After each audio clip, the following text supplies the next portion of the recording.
ਵਾਹਿਗੁਰੂ ਸਾਹਿਬ JIO. ਡੰਡੌਤ ਬੰਦਨ ਅਨਕ ਬਾਰ, ਸਰਬ ਕਲਾ ਸਮਰੱਥ। ਡੋਲਣ ਤੇ ਰਾਖੋ ਪ੍ਰਭੂ, ਨਾਨਕ ਦੀ ਕਾਰ ਹੱਥ। ਜਿਉਂ ਬੁਲਾਵਹਿ ਤਿਉਂ ਬੋਲਹਿ ਸੁਆਮੀ, ਕੁਦਰਤ ਕਾਵਣ ਹਮਾਰੀ। ਸਾਧ ਸੰਗ ਨਾਨਕ ਜਸ ਗਾਇਓ, ਜੋ ਪ੍ਰਭ ਕੀ ਆਤ ਪਿਆਰੀ। ਸਤਨਾਮ ਸ੍ਰੀ ਵਾਹਿਗੁਰੂ ਸਾਹਿਬ ਜੀਓ। ਕਬੀਰ ਪਾਪੀ ਭਗਤ ਨਾ ਭਾਵਈ, ਹਰ ਪੂਜਾ ਨਾ ਸੁਹਾਏ। ਮਾਖੀ ਚੰਦਨ ਪਰ ਹਰੈ, ਜਹ ਬਿਗੰਧ ਤਹ ਜਾਏ। ਕਬੀਰ ਬੈਦ ਮੂਆ ਰੋਗੀ ਮੂਆ, ਮੂਆ ਸਭ ਸੰਸਾਰ। ਏਕ ਕਬੀਰਾ ਨਾਮ ਮੂਆ, ਜਿਹ ਨਾਹੀ ਰੋਵਣ ਹਾਰ। ਕਬੀਰ ਪਾਪੀ ਭਗਤ ਨਾ ਭਾਵਈ, ਹਰ ਪੂਜਾ ਨਾ ਸੁਹਾਏ। ਵਾਹਿਗੁਰੂ ਜੀ ਕਾ ਖਾਲਸਾ, ਵਾਹਿਗੁਰੂ ਜੀ ਕੀ ਫਤਿਹ। ਪਰਮ ਸਨਮਾਨਯੋਗ ਗੁਰੂ ਖਾਲਸਾ ਸਤ ਸੰਗਤ ਜੀਓ, ਆਪ ਸੰਗਤਾਂ ਵਡਭਾਗੀ ਹੋ। ਪਾਵਨ ਗੁਰਬਾਣੀ ਦੀ ਲੜੀਵਾਰ ਕਥਾ ਵਿਚਾਰ ਸਰਵਣ ਕਰ ਰਹੇ ਹੋ। ਸ਼੍ਰੋਮਣੀ ਭਗਤ ਕਬੀਰ ਜੀ ਦੀ ਬਾਣੀ, ਉਹਨਾਂ ਦੇ ਸ਼ਲੋਕਾਂ ਦੀ ਕਥਾ ਪ੍ਰਾਰੰਭ ਹੈ। ਆਪ ਸੰਗਤਾਂ ਸ਼ਰਧਾ ਭਾਵਨਾ ਪਿਆਰ ਦੇ ਨਾਲ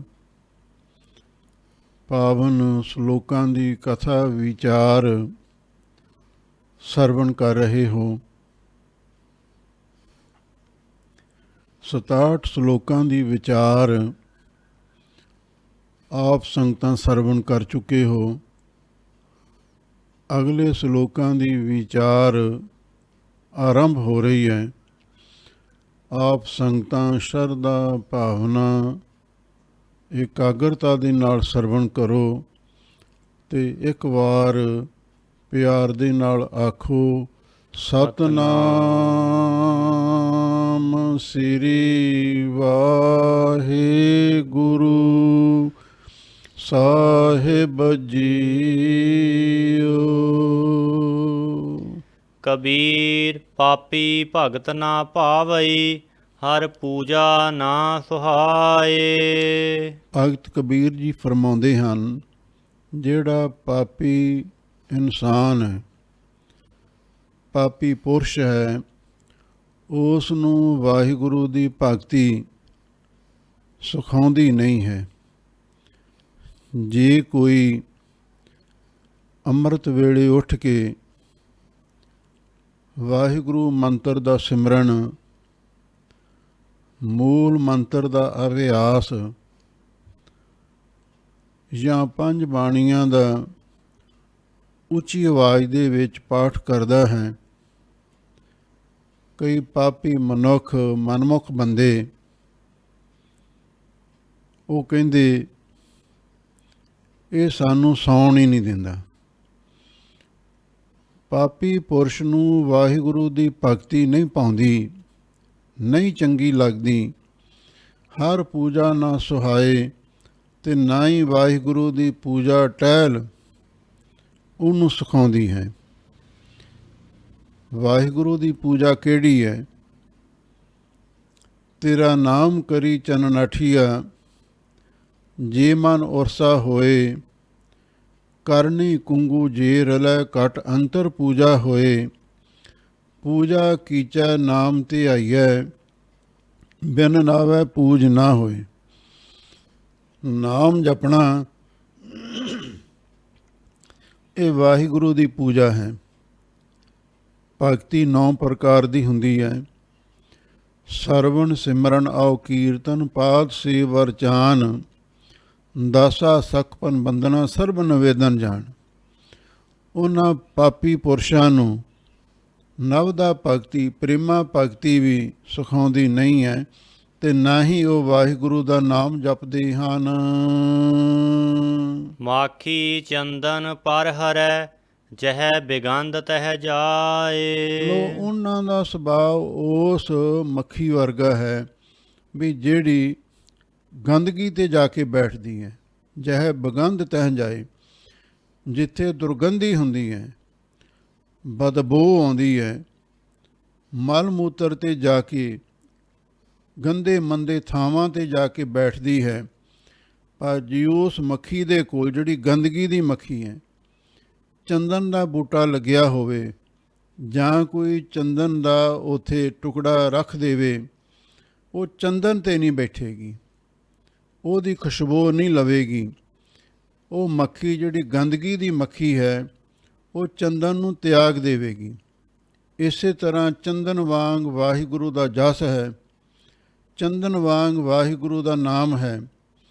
ਪਾਪੀ ਮਨੁੱਖ ਨਾਮ ਨੂੰ, ਵਾਹਿਗੁਰੂ ਦੇ ਜਸ ਕੀਰਤਨ ਨੂੰ ਤਿਆਗ ਦੇਵੇਗਾ। ਜਿੱਥੇ ਦੁਰਗੰਧੀ ਹੈ, ਦੁਰਗੰਧੀ ਤੋਂ ਭਾਵ ਸ਼ਰਾਬ, ਕਬਾਬ, ਗੰਦੇ ਮੰਦੇ ਗੀਤ ਗਾਏ ਜਾਂਦੇ ਨੇ, ਇਹੋ ਜਿਹੀ ਜਿਹੜੀ ਜਗ੍ਹਾ ਹੈ ਕੁਸੰਗਤ ਵਾਲੀ, ਉੱਥੇ ਉਹ ਜਾਂਦਾ ਹੈ। ਉਹਨੂੰ ਸਤਸੰਗਤ ਚੰਗੀ ਨਹੀਂ ਲੱਗਦੀ, ਬਾਣੀ ਪੜ੍ਹਨ ਵਾਲੇ, ਨਾਮ ਜਪਣ ਵਾਲੇ ਚੰਗੇ ਨਹੀਂ ਲੱਗਦੇ।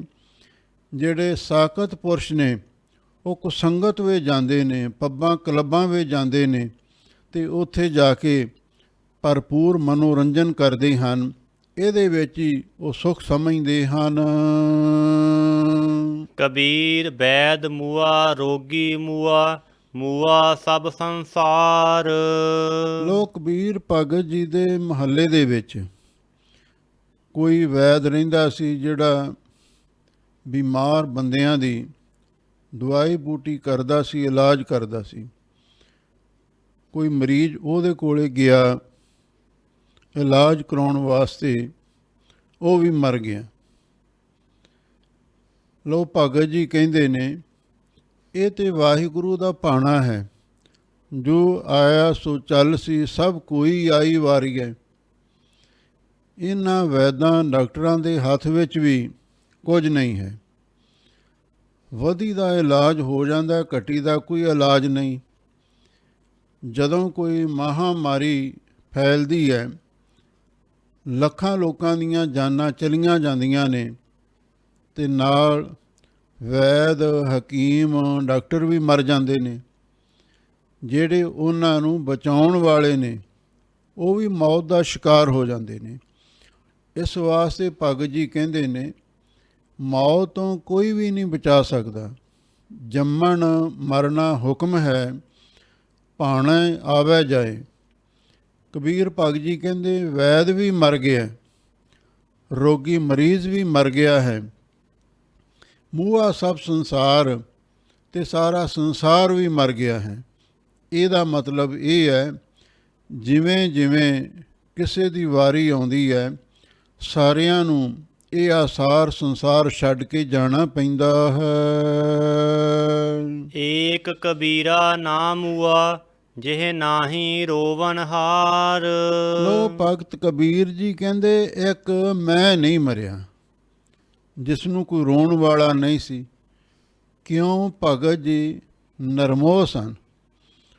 ਉਹਨਾਂ ਨੇ ਜੀਵਨਾ ਸਫਲ ਜੀਵਨ, ਹਰ ਜਪ ਜਪ ਸਤ ਜੀਵਨ, ਉਹਨਾਂ ਨੇ ਉਸ ਭਜਨ ਬੰਦਗੀ ਵਾਲੇ ਅਮਰ ਜੀਵਨ ਨੂੰ ਪ੍ਰਾਪਤ ਕਰ ਲਿਆ ਸੀ, ਆਤਮਕ ਜੀਵਨ ਨੂੰ ਪ੍ਰਾਪਤ ਕਰ ਲਿਆ ਸੀ। ਇਸੇ ਲਈ ਭਗਤ ਜੀ ਕਹਿੰਦੇ ਮੈਂ ਨਹੀਂ ਮਰਿਆ, ਜਿਹਨੂੰ ਕੋਈ ਰੋਣ ਵਾਲਾ ਨਹੀਂ ਸੀ। ਨਿਰਮੋਹ ਹੋਣ ਕਰਕੇ ਤੇ ਉਹਨਾਂ ਨੂੰ ਰੋਣ ਵਾਲਾ ਵੀ ਕੋਈ ਨਹੀਂ ਸੀ। ਅਥਵਾ ਕਬੀਰ ਵੈਦ ਮੂਆ, ਜਿਹੜੇ ਦੁਨੀਆ ਦੇ ਵੈਦ ਨੇ, ਗੁਰੂ ਬਣੇ ਹੋਏ ਨੇ, ਬਾਬੇ ਬਣੇ ਹੋਏ ਨੇ, ਅਰਦਾਸਾਂ ਕਰਦੇ ਨੇ, ਮੰਤਰ ਪੜ੍ਹਦੇ ਨੇ, ਸ਼ਬਦ ਦਿੰਦੇ ਨੇ ਵੀ ਤੁਸੀਂ ਸਾਡੇ ਕੋਲ ਆ, ਅਸੀਂ ਤੁਹਾਨੂੰ ਰਾਜੀ ਕਰ ਦੇਵਾਂਗੇ। ਉਹ ਵੀ ਵੈਦ ਜਿਹੜੇ ਕੋਈ ਮੰਤਰੀ ਜੰਤਰੀ ਤਾਗੇ ਤਬੀਤਾਂ ਦੇ ਨਾਲ ਇਲਾਜ ਕਰਦੇ ਨੇ, ਉਹ ਵੀ ਮਰਦੇ ਨੇ। ਜਿਹੜੇ ਪਾਪੀਆਂ ਨੂੰ, ਵਿਕਾਰੀਆਂ ਨੂੰ ਉਪਦੇਸ਼ ਦਿੰਦੇ ਨੇ ਭਾਈ ਮਾੜੇ ਕੰਮ ਨਾ ਕਰੋ, ਉਹ ਵੀ ਮਰਦੇ ਨੇ। ਅਤੇ ਰੋਗੀ ਵੀ ਮਰਦੇ ਨੇ, ਪਾਪੀ ਵੀ ਮਰਦੇ ਨੇ, ਅਤੇ ਸਾਰਾ ਸੰਸਾਰ ਹੀ ਭਾਈ ਇਸ ਤਰ੍ਹਾਂ ਮਰ ਰਿਹਾ ਹੈ। ਵੈਦ ਮੂਆ, ਵੈਦ ਤੋਂ ਭਾਵ ਜਿਹੜੇ ਬੜੇ ਬੜੇ ਪ੍ਰਚਾਰਕ ਨੇ, ਉਪਦੇਸ਼ਟੇ ਨੇ, ਉਹ ਵੀ ਮਰਦੇ ਨੇ, ਮਰੀਜ਼ ਵੀ ਮਰਦੇ ਨੇ, ਸਾਰਾ ਸੰਸਾਰ ਹੀ ਆਖਰ ਮਰ ਜਾਂਦਾ ਹੈ। ਭਾਵ ਆਤਮਕ ਮੌਤੇ ਸਾਰਾ ਸੰਸਾਰ ਮਰ ਰਿਹਾ ਹੈ। ਏਕ ਕਬੀਰਾ ਨਾਮ ਹੁਆ, ਜਿਹ ਨਾਹੀ ਰੋਵਣ ਹਾਰ। ਲੋਕ ਕਬੀਰ ਭਗਤ ਜੀ ਕਹਿੰਦੇ ਨੇ ਮੈਂ ਹੁਣ ਆਤਮਕ ਜੀਵਨ ਹਾਸਲ ਕਰ ਲਿਆ, ਇਸ ਲਈ ਜਿਹੜੀ ਦੁਨਿਆਵੀ ਮੌਤ ਸੀ ਉਹਨੇ ਮੈਨੂੰ ਨਹੀਂ ਮਾਰਿਆ। ਕਿਉਂ? ਜੀਵਤ ਪੇਖੇ ਜਿਨੀ ਹਰ ਹਰ ਧਿਆਇਆ, ਸਾਧ ਸੰਗਤੀ ਨਹੀਂ ਦਰਸ਼ਨ ਪਾਇਆ। ਬ੍ਰਹਮ ਗਿਆਨੀ ਸਤ ਜੀਵੈ ਨਹੀਂ ਮਰਦਾ। ਹੁਣ ਮੈਂ ਜਿਉਂਦਾ ਰਿਹਾ, ਮੈਂ ਮਰਿਆ ਨਹੀਂ, ਜਿਹਨੂੰ ਕੋਈ ਰੋਣ ਵਾਲਾ ਵੀ ਨਹੀਂ ਸੀ। ਜੇ ਕੋਈ ਮਰਦਾ ਤਾਂ ਹੀ ਰੋਣਾ ਸੀ, ਜਦੋਂ ਮਰੇ ਹੀ ਨਹੀਂ ਫਿਰ ਕਿਹਨੇ ਰੋਣਾ ਸੀ। ਅਥਵਾ ਇਹ ਕਬੀਰਾ ਨਾਮ ਹੁਆ, ਕਬੀਰ ਭਗਤ ਜੀ ਕਹਿੰਦੇ ਇੱਕ ਵਾਹਿਗੁਰੂ ਪਰਮੇਸ਼ਰ ਹੀ ਅਬਨਾਸ਼ੀ ਸਰੂਪ ਹੈ। ਆਦ ਸੱਚ, ਜੁਗਾਦ ਸੱਚ, ਹੈ ਵੀ ਸੱਚ, ਨਾਨਕ ਹੋਸੀ ਵੀ ਸੱਚ। ਉਹ ਅਕਾਲ ਪੁਰਖ ਵਾਹਿਗੁਰੂ ਕਦੇ ਨਹੀਂ ਮਰਦਾ, ਜਿਹਨੂੰ ਕੋਈ ਰੋਣ ਵਾਲਾ ਨਹੀਂ ਹੈ। ਅਤੇ ਜਿਹੜੇ ਉਹਦੇ ਪਿਆਰੇ ਭਗਤ ਨੇ ਉਹ ਵੀ ਨਹੀਂ ਮਰਦੇ। ਥਿਰ ਪਾਰ ਬ੍ਰਹਮ ਪਰਮੇਸ਼ਰੋ ਸੇਵਕ ਥਿਰ ਹੋਸੀ, ਵਾਹਿਗੁਰੂ ਦੇ ਪਿਆਰੇ ਉਹਦੇ ਵਿੱਚ ਅਭੇਦ ਹੋ ਜਾਂਦੇ ਨੇ, ਇਸ ਲਈ ਉਹਨਾਂ ਨੂੰ ਵੀ ਕੋਈ ਰੋਂਦਾ ਨਹੀਂ ਹੈ, ਅਤੇ ਉਹ ਵੀ ਹਮੇਸ਼ਾ ਲਈ ਅਮਰ ਹੋ ਜਾਂਦੇ ਹਨ। ਕਬੀਰ ਰਾਮ ਨਾ ਧਿਆਇਓ, ਮੋਟੀ ਲਾਗੀ ਖੋਰ। ਲੋਕ ਕਬੀਰ ਭਗਤ ਜੀ ਕਹਿੰਦੇ ਨੇ ਇਸ ਜੀਵਨ ਕਾਲ ਦੇ ਵਿੱਚ ਜਿਹੜਾ ਕੰਮ ਕਰਨ ਵਾਲਾ ਸੀ ਉਹ ਤੇ ਕੀਤਾ ਹੀ ਨਹੀਂ। ਕੀ ਕਰਨਾ ਸੀ? ਵਾਹਿਗੁਰੂ ਦਾ ਸਿਮਰਨ। ਅਵਰ ਕਾਜ ਤੇਰਾ ਕਿਤੇ ਨਾ ਕਾਮ, ਮਿਲ ਸਾਧ ਸੰਗਤ ਭਜ ਕੇਵਲ ਨਾਮ। ਤੂੰ ਉਸ ਵਾਹਿਗੁਰੂ ਦੇ ਨਾਮ ਨੂੰ ਧਿਆਇਆ ਹੀ ਨਹੀਂ। ਮੋਟੀ ਲਾਗੀ ਖੋਰ, ਤੇਰੇ ਅੰਦਰ ਇੱਕ ਮੋਟੀ ਖੋਰ ਦਾ ਅਰਥ ਹੈ ਖੋਰੀ ਲੱਗੀ ਹੋਈ ਹੈ। ਜਿਹੜਾ ਖੋਰ ਸ਼ਬਦ ਹੈ ਇਹਦਾ ਅਰਥ ਵੀ ਤੇਰੇ ਅੰਦਰ ਘੁਣ ਲੱਗੀ ਹੋਈ ਹੈ। ਜਿਹੜੀ ਲੱਕੜ ਨੂੰ ਘੁਣ ਲੱਗ ਜਾਂਦੀ ਹੈ, ਫਿਰ ਉਹ ਲੱਕੜ ਨੂੰ ਅੰਦਰੋਂ ਖਾ ਜਾਂਦੀ ਹੈ। ਤੂੰ ਵਾਹਿਗੁਰੂ ਦਾ ਸਿਮਰਨ ਨਹੀਂ ਨਾ ਕੀਤਾ, ਇਸੇ ਲਈ ਤੇਰੇ ਅੰਦਰ ਹਉਮੈ ਦੀ, ਮਾਇਆ ਦੀ ਤੇਰੇ ਅੰਦਰ ਘੁਣ ਲੱਗ ਗਈ ਹੈ, ਜਿਸ ਨੇ ਤੇਰੇ ਅੰਦਰੋਂ ਸਰੀਰ ਨੂੰ, ਤੇਰੇ ਜੀਵਨ ਨੂੰ, ਖੋਰ ਦਾ ਅਰਥ ਹੈ ਖੋਖਲਾ ਬਣਾ ਦਿੱਤਾ। ਪਹਿਲਾ ਅਰਥ ਇਹੀ ਹੈ। ਮੋਟੀ ਲਾਗੀ ਖੋਰ, ਖੋਰ ਦਾ ਦੂਜਾ ਅਰਥ ਖੁੱਡ ਵੀ ਕੀਤਾ ਵਿਦਵਾਨਾਂ ਨੇ।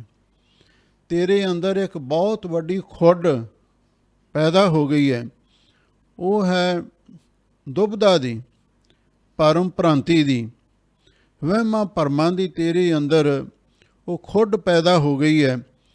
ਕਿਉਂ ਤੂੰ ਨਾਮ ਨਹੀਂ ਜਪਿਆ? ਇਸੇ ਕਰਕੇ ਹੁਣ ਤੇਰੇ ਅੰਦਰ ਉਹ ਖਲਾਅ ਪੈਦਾ ਹੋ ਗਿਆ। ਤੇਰਾ ਅੰਦਰੋਂ ਪ੍ਰੇਮ ਸ਼ਰਧਾ ਭਗਤੀ ਤੋਂ ਖਾਲੀ ਹੋ ਗਿਆ। ਇਹੋ ਜਿਹੀ ਤੇਰੀ ਹਾਲਤ ਬਣ ਗਈ ਹੈ। ਤੀਜਾ ਖੋਰ ਦਾ ਅਰਥ ਵਿਦਵਾਨਾਂ ਨੇ ਇਹ ਵੀ ਕੀਤਾ, ਖੋਰ ਦਾ ਅਰਥ ਹੈ ਭੈੜੀਵਾਦੀ, ਮਾੜੀ ਵਹਿਬਤ। ਤੂੰ ਵਾਹਿਗੁਰੂ ਦਾ ਸਿਮਰਨ ਨਹੀਂ ਕੀਤਾ, ਤੈਨੂੰ ਬਹੁਤ ਮੋਟੀ ਤਕੜੀ ਖੋਰ, ਮਾੜੀ ਵਹਿਬਤ, ਮਾੜੀ ਆਦਤ ਤੈਨੂੰ ਲੱਗੀ ਹੋਈ ਹੈ। ਉਹ ਕਿਹੜੀ ਹੈ? ਤੂੰ ਨਸ਼ਿਆਂ ਵਿਸ਼ਿਆਂ ਵਿੱਚ ਪੈ ਕੇ ਗੰਦੇ ਗੀਤ ਸੰਗੀਤ ਸੁਣਨ ਲੱਗ ਪਿਆ। ਇਹੀ ਤੈਨੂੰ ਭੈੜੀ ਵਾਦੀ ਲੱਗ ਗਈ ਹੈ, ਇਸੇ ਲਈ ਤੇਰਾ ਜੀਵਨ ਅਜਾਈ ਜਾ ਰਿਹਾ ਹੈ। ਕਾਇਆ ਹਾਂਡੀ ਕਾਠ ਕੀ, ਨਾ ਉਹ ਚਰੈ ਬਹੋਰ। ਕਬੀਰ ਭਗਤ ਜੀ ਫਰਮਾਉਂਦੇ ਨੇ, ਇਹ ਤੇਰੀ ਦੇਹ ਕਾਠ ਦੀ ਹਾਂਡੀ ਹੈ, ਇਹਨੇ ਇੱਕੋ ਵਾਰੀ ਅੱਗ ਤੇ ਚੜ੍ਹਨਾ ਹੈ, ਨਾ ਉਹ ਚਰੈ ਬਹੋਰ, ਫਿਰ ਦੁਬਾਰਾ ਮੁੜ ਕੇ ਅੱਗ ਤੇ ਨਹੀਂ ਚੜ੍ਹ ਸਕਦੀ। ਇਹਦਾ ਮਤਲਬ ਇਹ ਹੈ, ਆਹ ਜੀਵਨ, ਮਨੁੱਖੀ ਜੀਵਨ ਇੱਕੋ ਵਾਰੀ ਮਿਲਦਾ ਹੈ ਤੇ ਬਾਰ-ਬਾਰ ਨਹੀਂ ਮਿਲਦਾ। ਕਬੀਰ RAM ਨਾ ਧਿਆਇਓ, ਮੋਟੀ ਲਾਗੀ ਖੋਰ। ਕਬੀਰ ਐਸੀ ਹੋਏ ਪਰੀ, ਮਨ ਕੋ ਭਾਵਤ ਕੀਨ।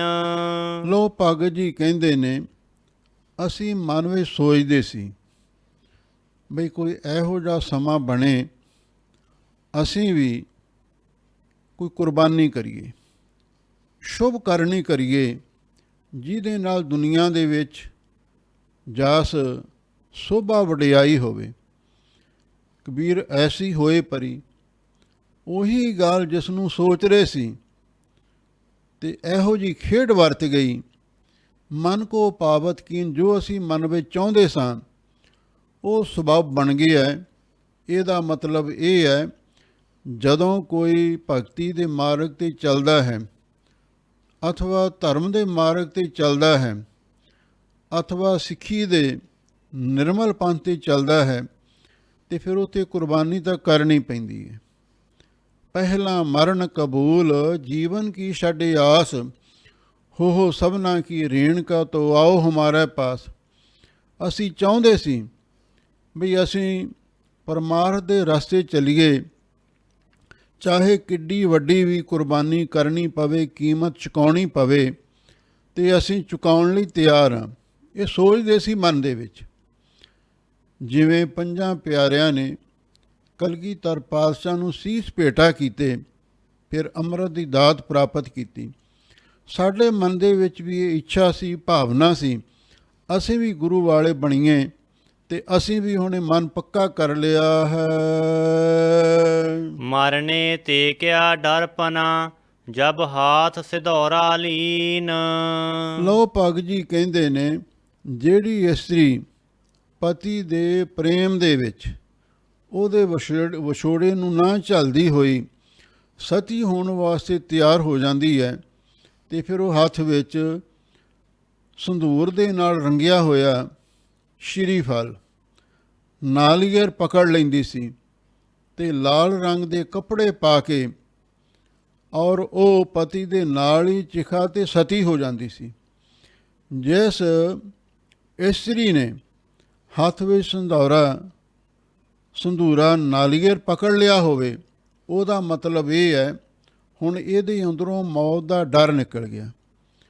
ਫਿਰ ਮਰਨ ਤੋਂ ਉਸਨੇ ਕੀ ਡਰਨਾ ਹੈ? ਜਿਸ ਨੇ ਆਪਣਾ ਮਨ ਪੱਕਾ ਬਣਾ ਲਿਆ ਨਾ ਵੀ ਮੈਂ ਸਤੀ ਹੋਣਾ ਹੀ ਹੋਣਾ ਹੈ, ਫਿਰ ਉਹਨੂੰ ਮੌਤ ਤੋਂ ਡਰ ਨਹੀਂ ਲੱਗਦਾ। ਇਸੇ ਤਰ੍ਹਾਂ ਜਿਸ ਮਨੁੱਖ ਨੇ ਇਹ ਮਨ ਪੱਕਾ ਬਣਾ ਲਿਆ ਵੀ ਮੈਂ ਸਿੱਖੀ ਧਾਰਨ ਕਰਨੀ ਹੈ, ਮੈਂ ਧਰਮ ਦੇ ਮਾਰਗ 'ਤੇ ਚੱਲਣਾ ਹੈ, ਮੈਂ ਲੋਕ ਦੇ ਨਾਲ ਪ੍ਰਲੋਕ ਸਵਾਰਨਾ ਹੈ, ਤੇ ਫਿਰ ਜਿਸ ਨੇ ਇਹ ਪੱਕਾ ਫੈਸਲਾ ਕਰ ਲਿਆ ਹੈ, ਫਿਰ ਉਹ ਕਦੀ ਮਰਨ ਤੋਂ ਡਰਦਾ ਨਹੀਂ ਹੈ। ਜੀਵਤ ਭਾਵ ਤੋਂ ਮਰਨ ਲਈ ਉਹ ਤਿਆਰ ਰਹਿੰਦਾ ਹੈ, ਜਿਉਂਦੇ ਜੀ ਮਰਨ ਲਈ ਤਿਆਰ ਹੋ ਜਾਂਦਾ ਹੈ।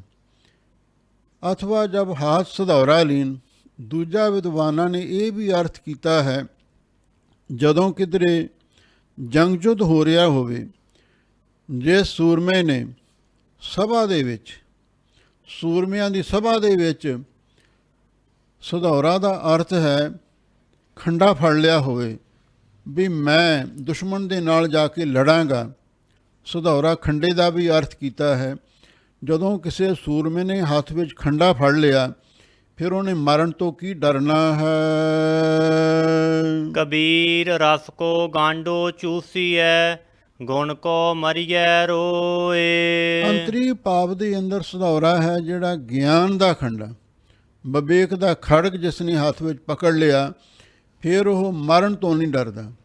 ਉਹ ਜੀਵਤ ਭਾਵ ਤੋਂ ਮਰ ਕੇ ਹੀ ਵਾਹਿਗੁਰੂ ਪਰਮੇਸ਼ਰ ਦੀ ਪ੍ਰਾਪਤੀ ਕਰਦਾ ਹੈ। ਹੁਣ ਅਗਲੇ ਸ਼ਲੋਕ ਦੇ ਵਿੱਚ ਭਗਤ ਕਬੀਰ ਜੀ ਕਹਿੰਦੇ ਨੇ, ਭਾਈ ਸਾਨੂੰ ਜੇ ਕਿਤੋਂ ਗੁਣ ਪ੍ਰਾਪਤ ਹੁੰਦਾ ਹੋਵੇ, ਉਹਦੇ ਲਈ ਪੂਰਾ ਟਿਲ ਲਾ ਕੇ ਯਤਨ ਕਰਨਾ ਚਾਹੀਦਾ। ਲੋਕ ਦ੍ਰਿਸ਼ਟਾਂਤ ਦਿੰਦੇ ਨੇ ਕਿ ਵੀ ਰਸ ਕੋ ਗੰਢ ਚੂਸੀ ਹੈ। ਜਿਵੇਂ ਰਸ ਦਾ ਭਰਿਆ ਹੋਇਆ ਗੰਨਾ ਹੁੰਦਾ ਹੈ, ਉਹਦਾ ਰਸ, ਮਿੱਠਾ ਰਸ ਲੈਣ ਵਾਸਤੇ ਚੂਸੀ ਹੈ, ਲੋਕ ਉਸ ਨੂੰ ਚੂਪਦੇ ਨੇ। ਲੋਕ ਖੇਤਾਂ ਵਿੱਚ ਕਮਾਦ ਬੀਜਦੇ ਸਨ। ਉਹਨਾਂ ਕਮਾਦ ਬਹੁਤ ਪੋਲਾ ਅਤੇ ਮਿੱਠਾ ਹੁੰਦਾ ਸੀ ਅਤੇ ਬੜੇ ਸ਼ੌਕ ਦੇ ਨਾਲ ਕਈ ਲੋਕ ਪਿੰਡਾਂ ਦੇ ਉਹ ਗੰਨੇ ਚੂਸਦੇ ਸਨ। ਹੁਣ ਉਹ ਦੰਦ ਮਜ਼ਬੂਤ ਨਹੀਂ ਰਹੇ, ਇਸੇ ਲਈ ਕਹਿੰਦੇ ਹੁਣ ਚਲੋ ਗੰਨੇ ਦਾ ਰਸ ਹੀ ਪੀ ਲਓ। ਹੁਣ ਰਸ ਕੱਢ ਕੇ ਪੀਣ ਲੱਗ ਪਏ ਨੇ। ਰਸ ਕੋ ਗੰਢੋ ਚੂਸੀ ਹੈ, ਰਸ ਦੇ ਭਰੇ ਗੰਨੇ ਨੂੰ ਇਸ ਲਈ ਚੂਸਿਆ ਜਾਂਦਾ ਵੀ ਉਹਦੇ ਵਿੱਚ ਮਿਠਾਸ ਹੁੰਦੀ ਹੈ। ਮਿੱਠਾ ਰਸ ਲੈਣ ਦੇ ਵਾਸਤੇ ਲੋਕ ਗੰਨਿਆਂ ਨੂੰ ਚੂਪਦੇ ਨੇ। ਕਈ ਵਿਦਵਾਨਾਂ ਨੇ ਚੂਸੀਆ ਦਾ ਅਰਥ ਵੀ ਗੰਨੇ ਵਿੱਚ ਰਸ ਹੁੰਦਾ ਹੈ, ਇਸ ਲਈ ਉਸ ਗੰਨੇ ਨੂੰ ਘਿਲਾੜੀ ਵਿੱਚ ਪੀੜਿਆ ਜਾਂਦਾ ਹੈ, ਇਹ ਵੀ ਅਰਥ ਕੀਤਾ ਹੈ। ਸੋ ਰਹੁ ਵਿਚਾਰ। ਗੁਣ ਕੋ ਮਰੀਆ ਰੋਏ, ਜੇ ਆਪਾਂ ਗੰਨੇ ਦਾ ਰਸ ਲੈਣ ਵਾਸਤੇ ਗੰਨਾ ਚੂਪਦੇ ਹਾਂ ਅਤੇ ਜਾਂ ਉਸ ਨੂੰ ਘਿਲਾੜੀ ਵਿੱਚ ਪੀੜਦੇ ਹਾਂ, ਅਤੇ ਇਸੇ ਤਰ੍ਹਾਂ ਚੰਗਾ ਗੁਣ ਪ੍ਰਾਪਤ ਕਰਨ ਵਾਸਤੇ ਵੀ ਅਤੇ ਸਾਨੂੰ ਰੋ ਰੋ ਕੇ ਮਰ ਜਾਣਾ ਚਾਹੀਦਾ। ਭਾਵ ਜਿੱਥੋਂ ਕੋਈ ਚੰਗੀ ਸਿੱਖਿਆ ਮਿਲੇ, ਚੰਗਾ ਗੁਣ ਪ੍ਰਾਪਤ ਹੋਵੇ, ਅਤੇ ਸਾਨੂੰ ਪੂਰੀ ਸ਼ਿੱਦਤ ਦੇ ਨਾਲ, ਪੂਰੀ ਸਾਵਧਾਨੀ ਦੇ ਨਾਲ ਤਿਆਰ ਬਰ ਤਿਆਰ ਹੋ ਕੇ ਉਹ ਗੁਣ ਪ੍ਰਾਪਤ ਕਰਨਾ ਚਾਹੀਦਾ ਹੈ। ਜਿਵੇਂ ਸਤ, ਸੰਤੋਖ, ਦਇਆ, ਧਰਮ, ਵਿਚਾਰ, ਸੇਵਾ, ਸਿਮਰਨ, ਪਰਉਪਕਾਰ, ਤਿਆਗ ਆਦਿਕ ਜਿਹੜੇ ਸਿੱਖੀ ਦੇ ਪਰਮਾਰਥ ਦੇ ਗੁਣ ਨੇ, ਇਹਨਾਂ ਨੂੰ ਪ੍ਰਾਪਤ ਕਰਨ ਵਾਸਤੇ ਵੀ ਜਾਨ ਜੋਖੋਂ ਵਿੱਚ ਪਾਉਣੀ ਚਾਹੀਦੀ ਹੈ। ਅਵਗੁਣ ਯਾਰੇ ਮਾਨਸੈ, ਭਲੋ ਨਾ ਕਹਿ ਕੋਏ। ਲੋ ਭਗਤ ਜੀ ਕਹਿੰਦੇ ਜਿਹੜੇ ਔਗਣਾਂ ਵਾਲੇ ਮਨੁੱਖ ਨੇ ਦੁਨੀਆ ਦੇ ਵਿੱਚ, ਉਹਨਾਂ ਨੂੰ ਕੋਈ ਵੀ ਚੰਗਾ ਨਹੀਂ ਕਹਿੰਦਾ। ਇੱਥੋਂ ਤੱਕ ਜਿਹੜੇ ਸ਼ਰਾਬੀ, ਕਬਾਬੀ, ਐਬੀ, ਵੈਲੀ ਕਿਸਮ ਦੇ ਲੋਕ ਹੁੰਦੇ ਨੇ, ਚਾਹੇ ਉਹਨਾਂ ਵਿੱਚ ਗੁਣ ਵੀ ਹੋਣ, ਕੋਈ ਨਾ ਕੋਈ ਚੰਗਿਆਈ ਹਰ ਇੱਕ ਵਿੱਚ ਹੁੰਦੀ ਹੈ, ਤਾਂ ਵੀ ਉਹਨਾਂ 'ਤੇ ਲੇਬਲ ਮਾੜਾ ਲੱਗਿਆ ਹੋਣ ਕਰਕੇ ਉਹਨਾਂ ਨੂੰ ਕੋਈ ਵੀ ਚੰਗਾ ਨਹੀਂ ਕਹਿੰਦਾ।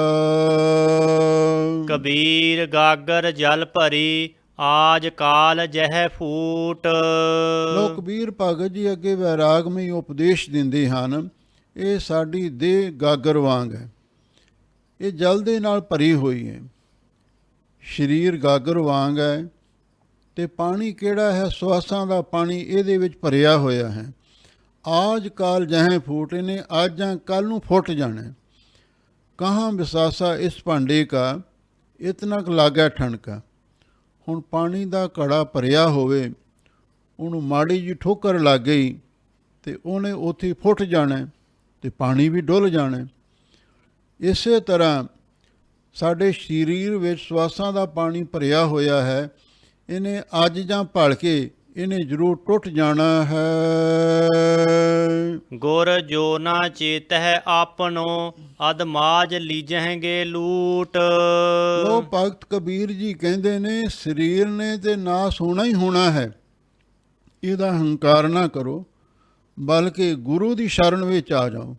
ਗੁਰ ਜੋ ਨਾ ਚੇਤੈ ਆਪਣੋ, ਜਿਹੜਾ ਮਨੁੱਖ ਆਪਣੇ ਗੁਰੂ ਨੂੰ ਯਾਦ ਨਹੀਂ ਕਰਦਾ, ਗੁਰੂ ਅੱਗੇ ਅਰਦਾਸ ਬੇਨਤੀ ਨਹੀਂ ਕਰਦਾ, ਨਿਤਨੇਮ ਨਹੀਂ ਕਰਦਾ, ਵਾਹਿਗੁਰੂ ਮੰਤਰ ਦਾ, ਮੂਲ ਮੰਤਰ ਦਾ ਅਭਿਆਸ ਨਹੀਂ ਕਰਦਾ, ਜਿਹੜਾ ਆਪਣੇ ਗੁਰੂ ਨੂੰ ਚੇਤੇ ਨਹੀਂ ਕਰੇਗਾ, ਅਧ ਮਾਂਝ ਲੀਜਾਂਗੇ ਲੂਟ।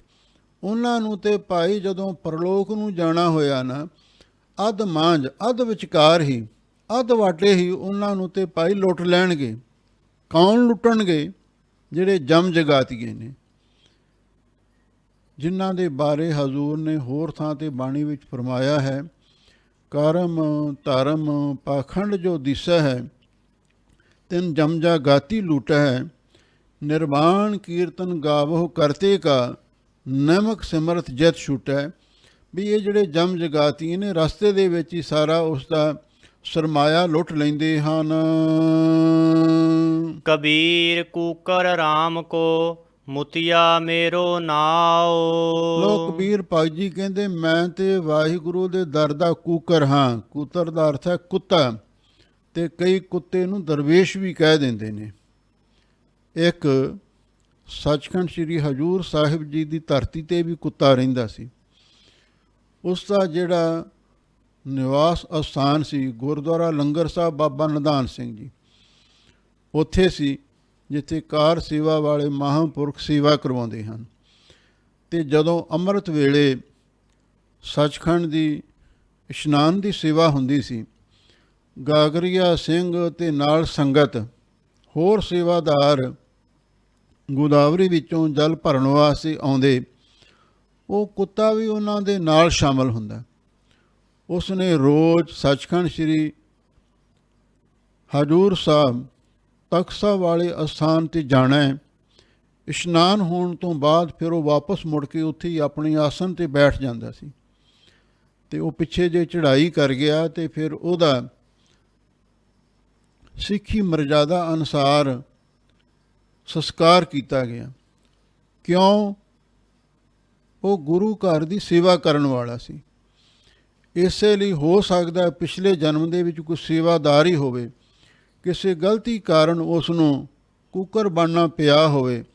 ਕੂਕਰ ਬਣ ਕੇ ਵੀ ਜਿਸ ਨੇ ਹਰ ਰੋਜ਼ ਬਿਲਾ ਨਾਗਾ ਯਾਤਰਾ ਕਰਨੀ, ਇਸ਼ਨਾਨ ਦੀ ਸੇਵਾ ਵਿੱਚ ਸ਼ਾਮਲ ਹੋਣਾ, ਇਹ ਕੋਈ ਪਿਛਲੇ ਸੰਸਕਾਰ ਹੀ ਤਾਂ ਹੋ ਸਕਦੇ ਨੇ। ਅਤੇ ਵਾਹਿਗੁਰੂ ਨੇ ਉਹਨੂੰ ਉਹੋ ਜਿਹਾ ਥਾਂ ਦਿੱਤਾ ਜਿੱਥੇ ਉਹਨੇ ਰਹਿ ਕੇ ਸੇਵਾ ਟਹਿਲ ਪਹਿਰੇਦਾਰੀ ਕਰਦਾ ਰਿਹਾ, ਅਤੇ ਉਹ ਵੀ ਰੱਬ ਨੂੰ ਪਿਆਰਾ ਹੋ ਗਿਆ।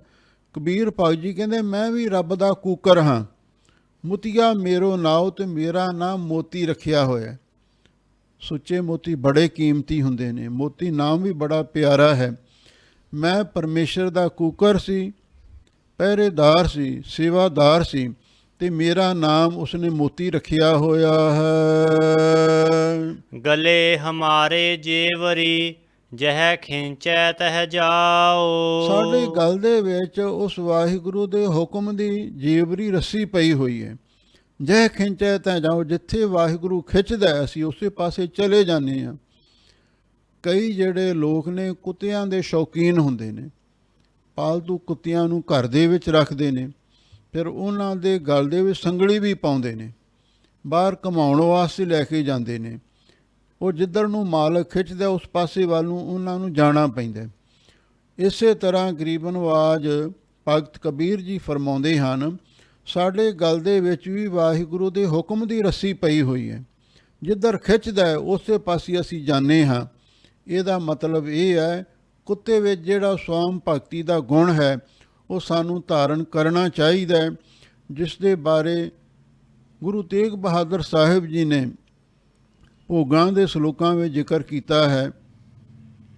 ਸੁਆਮੀ ਕੋ ਗ੍ਰਹਿ ਜਿਉ ਸਦਾ, ਸਵਾਨ ਤਾਇਤਨੀ ਨਿਤ, ਨਾਨਕ ਇਹ ਬਿਦਹਾਰ ਭਜੋ, ਇੱਕ ਮਨ ਹੋਏ ਇੱਕ ਚਿੱਤ। ਇਹ ਗੁਣ ਸਾਡੇ ਵਿੱਚ ਵੀ ਆਉਣਾ ਚਾਹੀਦਾ ਹੈ। ਕਬੀਰ ਜਪਨੀ ਕਾਠ ਕੀ ਕਿਆ ਦਿਖਲਾਵਹਿ ਲੋਏ। ਕਈ ਪਖੰਡੀ ਲੋਕ ਕਈ ਤਰ੍ਹਾਂ ਦੀਆਂ ਮਾਲਾ ਰੱਖਦੇ ਸਨ। ਕਈ ਜਿਹੜੇ ਹਿੰਦੂ ਸਾਧੂ ਸਨ ਉਹ ਤੁਲਸੀ ਅਤੇ ਰੁਦਰਾਖ ਦੀ ਮਾਲਾ ਨੂੰ ਜ਼ਿਆਦਾ ਪਵਿੱਤਰ ਮੰਨਦੇ ਨੇ। ਅਤੇ ਭਗਤ ਕਬੀਰ ਜੀ ਕਹਿੰਦੇ ਨੇ ਇਹ ਜਿਹੜੀ ਮਾਲਾ ਹੈ, ਕਾਠ ਦੀ ਮਾਲਾ ਹੈ, ਜਪਣੀ ਤੋਂ ਭਾਵ ਜਪਣ ਵਾਲੀ, ਜਪਣੀ ਦਾ ਅਰਥ ਹੋ ਗਿਆ ਮਾਲਾ। ਕਬੀਰ ਜਪਨੀ ਕਾਠ ਕੀ, ਆਹ ਜਿਹੜੀ ਕਾਠ ਦੀ ਮਾਲਾ ਤੁਸੀਂ ਲਈ ਫਿਰਦੇ ਹੋ, ਕਿਆ ਦਿਖਲਾਵੇ ਲੋਏ, ਇਹ ਕਾਹਦੇ ਵਾਸਤੇ ਲੋਕਾਂ ਨੂੰ ਦਿਖਾਉਂਦੇ ਫਿਰਦੇ ਹੋ? ਇਹ ਮਾਲਾ ਦਿਖਾ ਕੇ ਤੁਹਾਨੂੰ ਕੀ ਮਿਲੇਗਾ? ਤੁਸੀਂ ਲੋਕਾਂ ਨੂੰ ਭਰਮਾਉਣ ਦੀ ਕੋਸ਼ਿਸ਼ ਕਰਦੇ ਹੋ। ਪਖੰਡ ਕਰਕੇ, ਆਡੰਬਰ ਕਰਕੇ, ਪ੍ਰਪੰਚ ਕਰਕੇ, ਦਿਖਾਵਾ ਕਰਕੇ ਇਹ ਯੋਗ ਨਹੀਂ ਹੈ। ਹਿਰਦੈ ਰਾਮ ਨਾ ਚੇਤਹੀ, ਇਹ ਜਪਨੀ ਕਿਆ ਹੋਏ। ਤੁਸੀਂ ਆਪਣੇ ਹਿਰਦੇ ਵਿੱਚ ਤਾਂ ਵਾਹਿਗੁਰੂ ਦੇ ਨਾਮ ਨੂੰ ਚੇਤੇ ਨਹੀਂ ਕਰਦੇ। ਇਹ ਜਪਨੀ ਕਿਆ ਹੋਏ, ਇਸ ਮਾਲਾ ਦੇ ਨਾਲ ਕੀ ਹੋਵੇਗਾ? ਚਾਹੇ ਤੁਸੀਂ ਕਾਠ ਦੀ ਮਾਲਾ ਧਾਰਨ ਕੀਤੀ ਹੋਈ ਹੈ, ਪਕੜੀ ਹੋਈ ਹੈ, ਪਰ ਜੇ ਅੰਦਰੋਂ ਤੁਹਾਡਾ ਮਨ ਸਿਮਰਨ ਨਹੀਂ ਕਰਦਾ, ਇਹ ਮਾਲਾ ਕੀ ਸਵਾਰੇਗੀ? ਇਹਨੇ ਕੁਝ ਨਹੀਂ ਸਵਾਰਨਾ। ਮਾਲਾ ਤੇ ਚਾਹੇ ਉੱਨ ਦੀ ਹੈ, ਚਾਹੇ ਸਰਬਲੋ ਦੀ ਹੈ, ਚਾਹੇ ਕਾਠ ਦੀ ਹੈ, ਕਿਸੇ ਪ੍ਰਕਾਰ ਦੀ ਵੀ ਹੋ ਸਕਦੀ ਹੈ। ਮੋਤੀਆਂ ਦੀ ਮਾਲਾ ਵੀ ਹੋ ਸਕਦੀ, ਹੀਰਿਆਂ ਦੀ ਮਾਲਾ ਵੀ ਹੋ ਸਕਦੀ ਹੈ, ਪਰ ਇਹ ਤੇ ਗਿਣਤੀ ਦੇ ਵਾਸਤੇ ਹੀ ਹੁੰਦੀ ਹੈ। ਇਹਦਾ ਹੋਰ ਤੇ ਕੋਈ ਮਹੱਤਵ ਨਹੀਂ। ਮਹੱਤਵ ਤੇ ਨਾਮ ਜਪਣ ਦਾ ਹੈ। ਇਸੇ ਲਈ ਮਹਾਂਪੁਰਖ ਇੱਕ ਦ੍ਰਿਸ਼ਟਾਂਤ ਦਿੰਦੇ ਸਨ ਪਖੰਡੀਆਂ ਦੇ ਬਾਰੇ।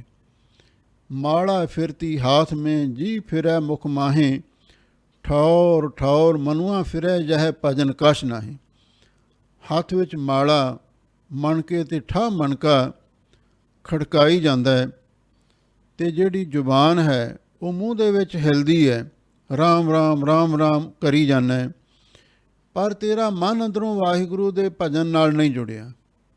ਅਤੇ ਇਸ ਮਾਲਾ ਫੇਰਨ ਦੇ ਨਾਲ ਕੀ ਹੋਵੇਗਾ? ਕੁਝ ਵੀ ਨਹੀਂ ਪ੍ਰਾਪਤ ਹੋਣਾ। ਕਬੀਰ ਬਿਰਹੋ ਭੁਯੰਗਮ ਮਨ ਬਸੈ, ਮੰਤ ਨਾ ਮਾਨੈ ਕੋਏ। ਕਬੀਰ ਭਗਤ ਜੀ ਫਰਮਾਉਂਦੇ ਨੇ, ਬਿਰਹੋ ਦਾ ਅਰਥ ਹੈ ਵਿਛੋੜਾ। ਇਹ ਜਿਹੜਾ ਵਿਛੋੜੇ ਦਾ ਸੱਪ ਸਾਡੇ ਅੰਦਰ ਵਸ ਰਿਹਾ ਹੈ, ਸਾਡੇ ਮਨ ਵਿੱਚ ਨਿਵਾਸ ਕਰ ਰਿਹਾ ਹੈ। ਭਾਵ ਬਿਰਹਾ ਪਰਮੇਸ਼ਰ ਦੇ ਵਿਛੋੜੇ ਦਾ ਅਹਿਸਾਸ, ਅਤੇ ਦੂਜੇ ਪਾਸੇ ਮਿਲਣ ਦੀ ਤਾਂਘ, ਦੋਨਾਂ ਅਵਸਥਾ ਨੂੰ ਬਿਰਹਾ ਪ੍ਰਗਟ ਕਰਦਾ। ਇਸੇ ਬਿਰਹੇ ਦੇ ਬਾਰੇ ਬਾਬਾ ਫਰੀਦ ਜੀ ਨੇ ਲਿਖਿਆ ਹੈ, ਫਰੀਦਾ ਬਿਰਹੋ ਬਿਰਹੋ ਆਖੀਐ, ਬਿਰਹਾ ਤੂੰ ਸੁਲਤਾਨ। ਬਿਰਹਾ ਬਿਰਹਾ ਆਖੀਆ, ਬਿਰਹਾ ਤੂੰ ਸੁਲਤਾਨ। ਫਰੀਦਾ ਜਿਤ ਤਨ ਬਿਰਹੋ ਨਾ ਉਪਜੈ, ਸੋ ਤਨ ਜਾਣ ਮਸਾਨ। ਜੇ ਮਨ ਦੇ ਵਿੱਚ ਬਿਰਹਾ, ਬਿਰਹੇ ਦਾ ਅਰਥ ਕਈਆਂ ਨੇ ਪ੍ਰੇਮ ਵੀ ਕੀਤਾ, ਵੀ ਜਿਹਦੇ ਅੰਦਰ ਹਕੀਕੀ ਇਸ਼ਕ, ਰੱਬੀ ਪਿਆਰ ਜਿਹਦੇ ਅੰਦਰ ਪੈਦਾ ਹੋ ਜਾਂਦਾ ਹੈ, ਉਹ ਇਉਂ ਹੁੰਦਾ ਹੈ ਤੇ ਜਿਵੇਂ ਕੋਈ ਸੱਪ ਡੰਗ ਮਾਰ ਦੇਵੇ। ਮੰਤ ਨਾ ਮਾਨੈ ਕੋਏ, ਉਹਨੂੰ ਜਿੰਨੇ ਕੋਈ ਮਰਜ਼ੀ ਜੰਤਰ ਮੰਤਰ ਕੀਲਣ ਵਾਸਤੇ ਕਰ ਲਵੇ, ਪਰ ਉਹ ਕਿਸੇ ਮੰਤਰ ਜੰਤਰ ਨੂੰ ਮੰਨਦਾ ਹੀ ਨਹੀਂ। ਕਿਸੇ ਮੰਤਰ ਜੰਤਰ ਦੇ ਨਾਲ ਉਸ ਨੂੰ ਕੀਲਿਆ ਨਹੀਂ ਜਾ ਸਕਦਾ। ਭਾਵ ਜਿਸ ਨੂੰ ਵਾਹਿਗੁਰੂ ਦਾ ਸੱਚਾ ਪ੍ਰੇਮ ਲੱਗ ਜਾਂਦਾ ਹੈ, ਅਤੇ ਉਹਨੂੰ ਦੁਨੀਆ ਦੇ ਲੋਕ ਜਿੰਨੇ ਮਰਜ਼ੀ ਮਸ਼ਵਰੇ ਦੇਣ, ਬਈ ਤੂੰ ਵਿਆਹ ਕਰਾ ਲੈ, ਤੂੰ ਕੋਈ ਕੰਮ ਕਾਰ ਕਰ ਲਿਆ ਕਰ, ਤੂੰ ਕੋਈ ਬਿਜ਼ਨਸ ਕਰ ਲੈ, ਪਰ ਉਹ ਕਿਸੇ ਦੀ ਕੋਈ ਸਲਾਹ ਨਹੀਂ ਮੰਨਦਾ। ਜਿਹਨੂੰ ਸੱਚਾ ਪਿਆਰ ਲੱਗ ਜਾਂਦਾ ਹੈ, ਉਹ ਕਿਸੇ ਦੀ ਸਲਾਹ ਨੂੰ ਨਹੀਂ ਮੰਨਦਾ। ਰਾਮ ਵਿਯੋਗੀ ਨਾ ਜੀਐ, ਜੀਐ ਤਾ ਬੋਰਾ ਹੋਏ। ਜਿਹੜਾ ਪਰਮੇਸ਼ਰ ਦਾ ਵਿਯੋਗੀ ਹੈ, ਭਾਵ ਜਿਹੜਾ ਰੱਬ ਤੋਂ ਵਿਛੜਿਆ ਹੋਇਆ ਹੈ, ਜਿਹਨੂੰ ਇਸ ਗੱਲ ਦਾ ਅਹਿਸਾਸ ਵੀ ਹੋ ਗਿਆ ਮੈਂ ਵਿਛੜਿਆ ਹੋਇਆ ਹਾਂ, ਉਹ ਵਾਹਿਗੁਰੂ ਦੇ ਵਿਛੋੜੇ ਨੂੰ ਨਾ ਝੱਲਦਾ ਹੋਇਆ ਨਾ ਜੀਐ, ਉਹ ਕਦੇ ਜਿਉ ਨਹੀਂ ਸਕਦਾ। ਹਾਂ, ਦੂਜੀ ਗੱਲ ਇਹ ਹੈ, ਜੀਐ ਤੇ ਬੌਰਾ ਹੋਏ। ਜੋ ਜਿਉਂਦਾ ਰਹਿ ਵੀ ਗਿਆ ਤੇ ਫਿਰ ਉਹ ਬੌਰਾ ਹੋਏ, ਉਹ ਮਸਤਾਨਾ ਹੋ ਜਾਵੇਗਾ, ਦੀਵਾਨਾ ਹੋ ਜਾਵੇਗਾ, ਪਾਗਲ ਹੋ ਜਾਵੇਗਾ। ਲੋਕ ਉਹਨੂੰ ਕਮਲਾ ਕਹਿਣ ਲੱਗ ਜਾਣਗੇ। ਅਕਸਰ ਆਪਾਂ ਵੀ ਦੇਖਦੇ ਹਾਂ ਕਿ ਸਾਧੂ ਮਹਾਤਮਾ ਜਿਹੜੇ ਭਜਨ ਬੰਦਗੀ ਕਰਦੇ ਨੇ, ਦੁਨੀਆ ਦੇ ਨਾਲੋਂ ਉਹਨਾਂ ਦਾ ਲਗਾਓ ਘਟ ਜਾਂਦਾ। ਫਿਰ ਉਹ ਕਈਆਂ ਨੂੰ ਮਿਲਦੇ ਨਹੀਂ, ਕਈਆਂ ਨੂੰ ਉਹ ਕੋਈ ਨਾ ਕੋਈ ਰੁੱਖੇ ਕੌੜੇ ਸ਼ਬਦ ਵੀ ਆਖ ਦਿੰਦੇ ਨੇ, ਅਤੇ ਜਿਹੜੇ ਦੁਨੀਆ ਦੇ ਲੋਕ ਕਹਿੰਦੇ ਤੇ ਕਮਲਾ ਹੋ ਗਿਆ। ਪਰ ਗੱਲ ਇੰਨੀ ਹੁੰਦੀ ਹੈ, ਜਿਹੜੇ ਬਾਬਰੇ ਨੇ, ਪਾਗਲ ਨੇ, ਦੋ ਕਿਸਮ ਦੇ ਹੁੰਦੇ ਨੇ। ਇੱਕ ਤਾਂ ਉਹ ਜਿਨ੍ਹਾਂ ਦਾ ਦਿਮਾਗੀ ਸੰਤੁਲਨ ਹੇਠਾਂ ਡਿੱਗਦਾ। ਦੂਸਰੇ ਮਸਤਾਨੇ ਉਹ ਹੁੰਦੇ ਨੇ ਵੀ ਜਿਨ੍ਹਾਂ ਦਾ ਸੰਤੁਲਨ ਉੱਪਰ ਵੱਲ ਨੂੰ ਜ਼ਿਆਦਾ ਚਲਿਆ ਜਾਂਦਾ। ਹੇਠਾਂ ਡਿੱਗਣਾ ਅਤੇ ਉੱਪਰ ਜਾਣਾ, ਇਹਦੇ ਵਿੱਚ ਫਰਕ ਹੁੰਦਾ। ਜਿਹੜੇ ਦੁਨਿਆਵੀ ਕਿਸੇ ਕਾਰਨ ਪਾਗਲ ਹੁੰਦੇ ਨੇ, ਉਹਨਾਂ ਦਾ ਸੰਤੁਲਨ ਹੇਠਾਂ ਡਿੱਗਦਾ। ਇਸੇ ਲਈ ਫਿਰ ਉਹ ਕਈ ਵਾਰੀ ਇਕੱਲੀ ਗੱਲਾਂ ਕਰੀ ਜਾਣਗੇ, ਰਾਤ ਨੂੰ ਸੌਂਦੇ ਨਹੀਂ, ਬਰੜਾਈ ਜਾਣਗੇ। ਇਹ ਉਹਨਾਂ ਦੀ ਹਾਲਤ ਹੋ ਜਾਂਦੀ ਹੈ।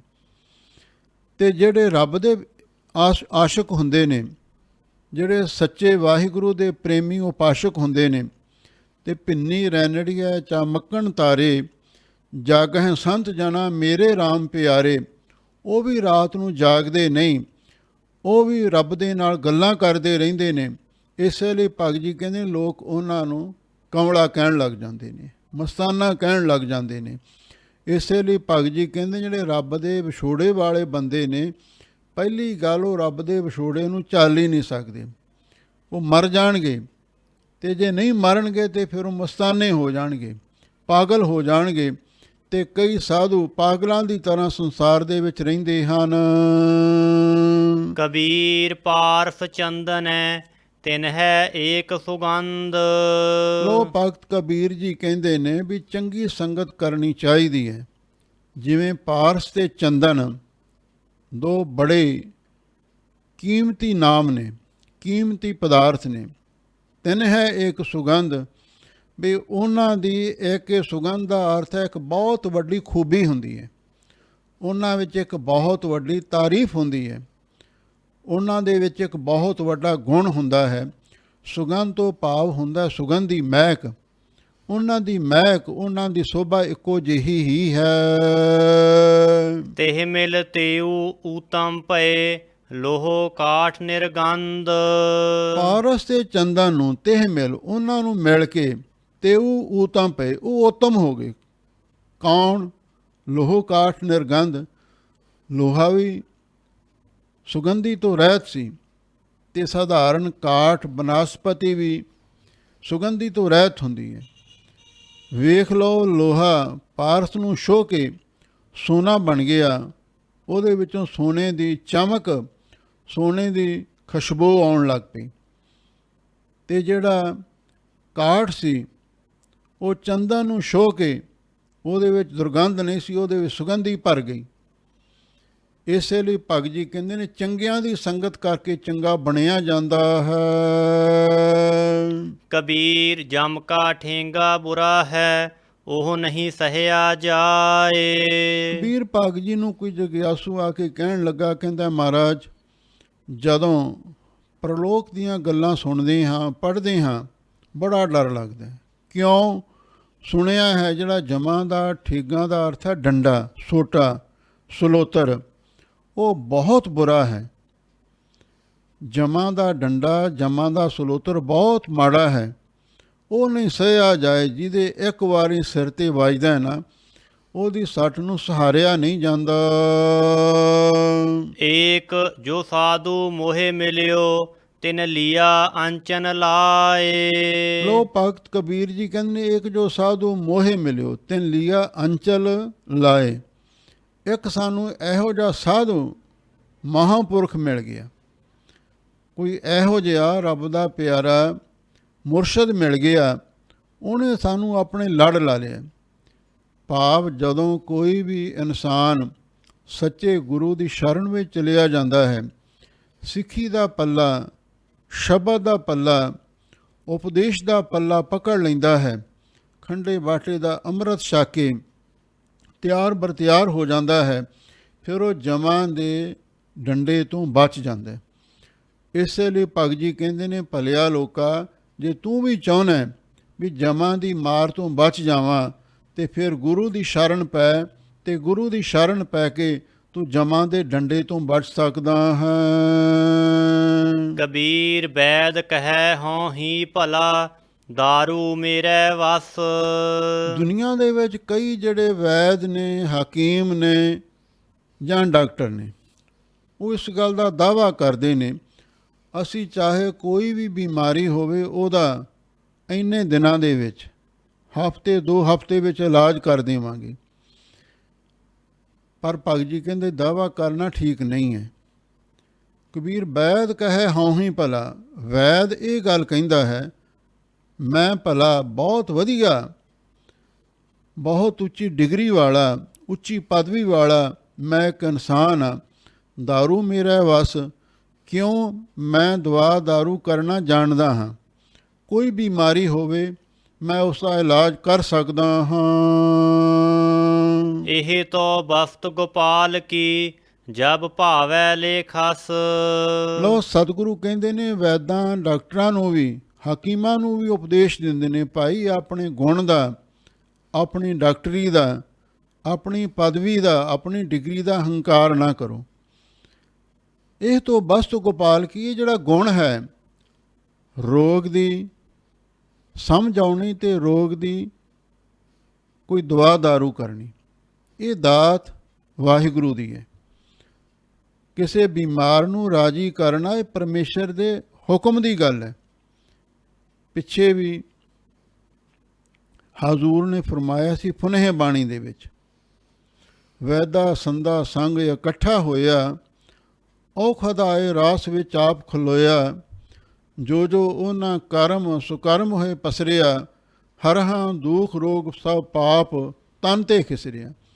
ਜਿਹੜੇ ਚੰਗੇ ਡਾਕਟਰ ਨੇ ਆਸਤਿਕ ਭਾਵਨਾ ਵਾਲੇ, ਉਹ ਆਪਣੇ ਗੁਣ ਦਾ, ਆਪਣੀ ਡਾਕਟਰੀ ਦਾ ਹੰਕਾਰ ਨਹੀਂ ਕਰਦੇ।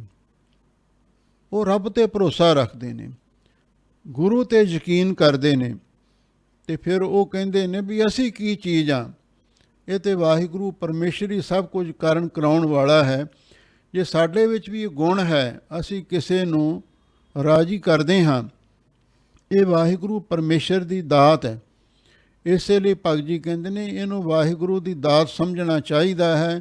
ਜਦੋਂ ਭਾਵੇ, ਜਦੋਂ ਉਹ ਚਾਹੇ, ਉਹ ਖੋ ਵੀ ਸਕਦਾ ਹੈ। ਕਬੀਰ ਨੌਬਤ ਆਪਣੀ, ਦਿਨ 10 ਲਿਹੋ ਬਜਾਏ। ਲੋ ਕਬੀਰ ਭਾਗਾ ਜੀ, ਕਈ ਜਿਹੜੇ ਹੰਕਾਰੀ ਹਾਕਮ ਹੁੰਦੇ ਨੇ, ਉਹ ਲੋਕਾਂ ਦੇ ਉੱਤੇ ਧੌਂਸ ਜਮਾਉਂਦੇ ਨੇ, ਹਕੂਮਤ ਕਰਦੇ ਨੇ, ਕਈ ਵਾਰੀ ਧੱਕੇਸ਼ਾਹੀ ਵੀ ਕਰਦੇ ਨੇ, ਅਤੇ ਉਹਨਾਂ ਨੂੰ ਇਹ ਗੱਲ ਸਮਝਾਉਂਦੇ ਨੇ, ਭਾਈ ਜੇ ਤੁਹਾਨੂੰ ਵਾਹਿਗੁਰੂ ਨੇ ਕੋਈ ਚੰਗੀ ਉੱਚੀ ਪਦਵੀ ਬਖਸ਼ਿਸ਼ ਕਰ ਦਿੱਤੀ ਹੈ ਦੁਨਿਆਵੀ ਦ੍ਰਿਸ਼ਟੀਕੋਣ ਤੋਂ ਵੀ, ਅਤੇ ਤੁਸੀਂ ਹੰਕਾਰ ਨਾ ਕਰੋ, ਬਲਕਿ ਲੋਕਾਂ ਦੀ ਸੇਵਾ ਕਰੋ, ਮਾਨਵਤਾ ਦੀ ਸੇਵਾ ਕਰੋ। ਕਬੀਰ ਨੌਬਤ ਆਪਣੇ ਦਿਨ 10 ਲਿਹੋ ਬਜਾਏ। ਭਗਤ ਕਬੀਰ ਜੀ ਕਹਿੰਦੇ ਨੇ ਹੁਣ ਤੁਹਾਨੂੰ ਰਾਜ ਭਾਗ ਦੀ ਪ੍ਰਾਪਤੀ ਹੋਈ ਹੈ, 10 ਕੁ ਦਿਨ ਆਪਣੀ ਨੌਬਤ ਬਚਾ ਲਓ, ਆਪਣੀ ਡੁਗਡੁਗੀ ਖੜਕਾ ਲਓ। 10 ਦਿਨ ਹੀ ਨੇ, ਉਸ ਤੋਂ ਬਾਅਦ ਜਿਹੜੇ ਤਖਤ ਦੇ ਮਾਲਕ ਨੇ ਤਖਤੇ 'ਤੇ ਆ ਜਾਂਦੇ ਨੇ, ਅਤੇ ਜਿਹੜੇ ਤਖਤੇ 'ਤੇ ਸੌਂਦੇ ਨੇ ਤਖਤਾਂ ਦੇ ਮਾਲਕ ਬਣ ਜਾਂਦੇ ਨੇ। ਇਹ ਤਾਂ ਵਾਹਿਗੁਰੂ ਦੀ ਆਪਣੀ ਮੌਜ ਹੈ ਨਾ। ਖਿਨਮੈ ਰਾਉ ਰੰਕ ਕਉ ਕਰੀ, ਰਾਉ ਰੰਕ ਕਰ ਡਾਰੇ, ਰੀਤੇ ਭਰੇ ਭਰੇ ਸਖਨਾਵੈ ਜੈ ਤਾਂ ਕੋ ਵਿਵਹਾਰੇ। ਜੇ ਤੁਹਾਨੂੰ ਵਾਹਿਗੁਰੂ ਨੇ ਰਾਜ ਪਦਵੀ, ਰਾਜ ਸ਼ਕਤੀ ਵੀ ਦਿੱਤੀ ਹੈ, ਇਹਦਾ ਦੁਰਉਪਯੋਗ ਨਾ ਕਰੋ। ਮਾਨਵਤਾ ਦੀ ਸੇਵਾ ਦੇ ਵਿੱਚ ਇਸ ਨੂੰ ਸਫਲ ਕਰੋ। ਇਸੇ ਲਈ ਭਗਤ ਜੀ ਕਹਿੰਦੇ ਨੇ ਜੇ ਤੁਹਾਨੂੰ ਇਹ ਵਾਹਿਗੁਰੂ ਨੇ ਹਕੂਮਤ ਕਰਨ ਦੀ ਕੋਈ ਤੁਹਾਨੂੰ ਖੇਲ ਵਰਤਾਈ ਹੈ, ਤੁਸੀਂ 10 ਦਿਨ ਆਪਣੀ ਨੌਬਤ ਬਚਾ ਲਵੋ, ਭਾਵ ਜੋ ਕੁਝ ਤੁਸੀਂ ਕਰਨਾ ਉਹ ਕਰਕੇ ਵੇਖ ਲਵੋ। ਨਦੀ ਨਾਵ ਸੰਜੋਗ ਜਿਉ, ਬੋਹਰ ਨਾ ਮਿਲਹਿ ਆਏ। ਆਮ ਸਾਧਾਰਨ ਪੁਰਸ਼ਾਂ ਨੂੰ ਵੀ ਇਹੀ ਉਪਦੇਸ਼ ਹੈ। ਹਰ ਆਦਮੀ ਆਪਣੇ ਘਰੇ ਰਾਜਾ ਹੀ ਹੁੰਦਾ ਹੈ ਨਾ, ਅਤੇ ਜਿਹੜੇ ਸਰਪੰਚ ਨੂੰ ਪਿੰਡ ਦੇ ਆਪਣੇ ਆਪ ਨੂੰ ਜ਼ਿੰਮੇਦਾਰ ਸਮਝਦੇ ਨੇ, ਭਗਤ ਜੀ ਕਹਿੰਦੇ ਨੇ ਤੁਸੀਂ ਵੀ 10 ਦਿਨ ਆਪਣੀ ਨੌਬਤ ਬਚਾ ਲਵੋ, ਆਪਣੀ ਧੌਂਸ ਜਮਾ ਲਵੋ। ਹਮੇਸ਼ਾ ਨਹੀਂ ਇਹ ਜਿਹੜੀਆਂ ਪਦਵੀਆਂ ਰਹਿੰਦੀਆਂ। ਜ਼ਿੰਦਗੀ ਦਾ ਮੇਲਾ ਤੇ ਨਦੀ ਅਤੇ ਨੌਕਾ ਵਾਲਾ ਹੈ। ਜਿਵੇਂ ਨਦੀ ਅਤੇ ਨਾਵ ਦਾ ਸੰਯੋਗ ਹੁੰਦਾ ਹੈ। ਜਦੋਂ ਆਪਾਂ ਪੁਰਾਣੇ ਸਮੇਂ ਦੇ ਵਿੱਚ ਨਦੀ ਪਾਰ ਕਰਨੀ ਹੁੰਦੀ ਸੀ, ਉਸ ਵੇਲੇ ਬੇੜੀਆਂ 'ਤੇ ਚੜ੍ਹ ਕੇ ਨਦੀ ਪਾਰ ਹੁੰਦੀ ਸੀ, ਪੁਲ ਨਹੀਂ ਸੀ ਬਣੇ ਹੋਏ। ਬੇੜੀਆਂ 'ਤੇ ਚੜ੍ਹ ਕੇ ਹੀ ਨਦੀ ਦਰਿਆ ਪਾਰ ਕਰਨੇ ਪੈਂਦੇ ਸਨ। ਹੁਣ ਉਸ ਨੌਕਾ 'ਤੇ ਬੇੜੀ 'ਤੇ ਕਈ ਤਰ੍ਹਾਂ ਦੇ ਮੁਸਾਫਰ ਅਸਵਾਰ ਹੁੰਦੇ, ਕੋਈ ਕਿਸੇ ਪਿੰਡ ਦਾ, ਕੋਈ ਕਿਸੇ ਨਗਰ ਦਾ, ਕੋਈ ਕਿਸੇ ਕਸਬੇ ਦਾ, ਕੋਈ ਕਿਸੇ ਸ਼ਹਿਰ ਦਾ। ਜਦੋਂ ਬੇੜੀ ਦੇ ਵਿੱਚ ਬੈਠਦੇ ਆਪਸ ਵਿੱਚ ਗੱਲਾਂ ਕਰਦੇ, ਭਾਈ ਤੂੰ ਕਿਹੜੇ ਪਿੰਡ ਦਾ, ਤੂੰ ਕਿਹੜੇ ਸ਼ਹਿਰ ਦਾ, ਅਤੇ ਬਸ ਜਦੋਂ ਦਰਿਆ ਪਾਰ ਹੋ ਗਿਆ ਆਪੋ ਆਪਣੇ ਰਾਹ ਤੁਰ ਪੈਂਦੇ ਸਨ। ਫਿਰ ਕੋਈ ਕਿਸੇ ਨੂੰ ਨਹੀਂ ਸੀ ਪੁੱਛਦਾ ਤੂੰ ਕਿੱਥੇ ਜਾਣਾ, ਕਿੱਥੇ ਨਹੀਂ ਜਾਣਾ। ਨਦੀ ਨਾਵ ਸੰਜੋਗ ਜਿਉਂ, ਕਬੀਰ ਭਗਤ ਜੀ ਕਹਿੰਦੇ ਇਹ ਜਿਹੜਾ ਨਦੀਆਂ ਵਾਹ ਵਿਸ਼ੁੰਨਿਆ ਮੇਲਾ ਸੰਜੋਗੀ ਰਾਮ, ਇਹ ਜਿਹੜਾ ਸੰਸਾਰ ਦਾ ਅਤੇ ਪਰਿਵਾਰ ਦਾ ਮੇਲ ਹੈ ਨਾ, ਇਹ ਵੀ ਨਦੀ ਅਤੇ ਨੌਕਾ ਵਾਲਾ ਹੀ ਹੈ। ਬੋਹਰ ਨਾ ਮਿਲਹਿ ਆਏ, ਅਸੀਂ ਦੁਬਾਰਾ ਮੁੜ ਕੇ ਉਹਨਾਂ ਨੂੰ ਆ ਕੇ ਨਹੀਂ ਮਿਲ ਸਕਦੇ। ਜਿਹੜੇ ਮੁਸਾਫਰ ਇੱਕ ਵਾਰੀ ਬੇੜੀ 'ਚ ਬੈਠੇ ਹੁੰਦੇ ਨੇ ਉਹ ਤਾਂ ਚਲੇ ਜਾਂਦੇ ਨੇ, ਜੇ ਦੁਬਾਰਾ ਮੁੜ ਕੇ ਆਪਾਂ ਉਹਨਾਂ ਨੂੰ ਲੱਭਣ ਲੱਗ ਜਾਈਏ ਉਹ ਨਹੀਂ ਮਿਲਦੇ ਸਾਨੂੰ।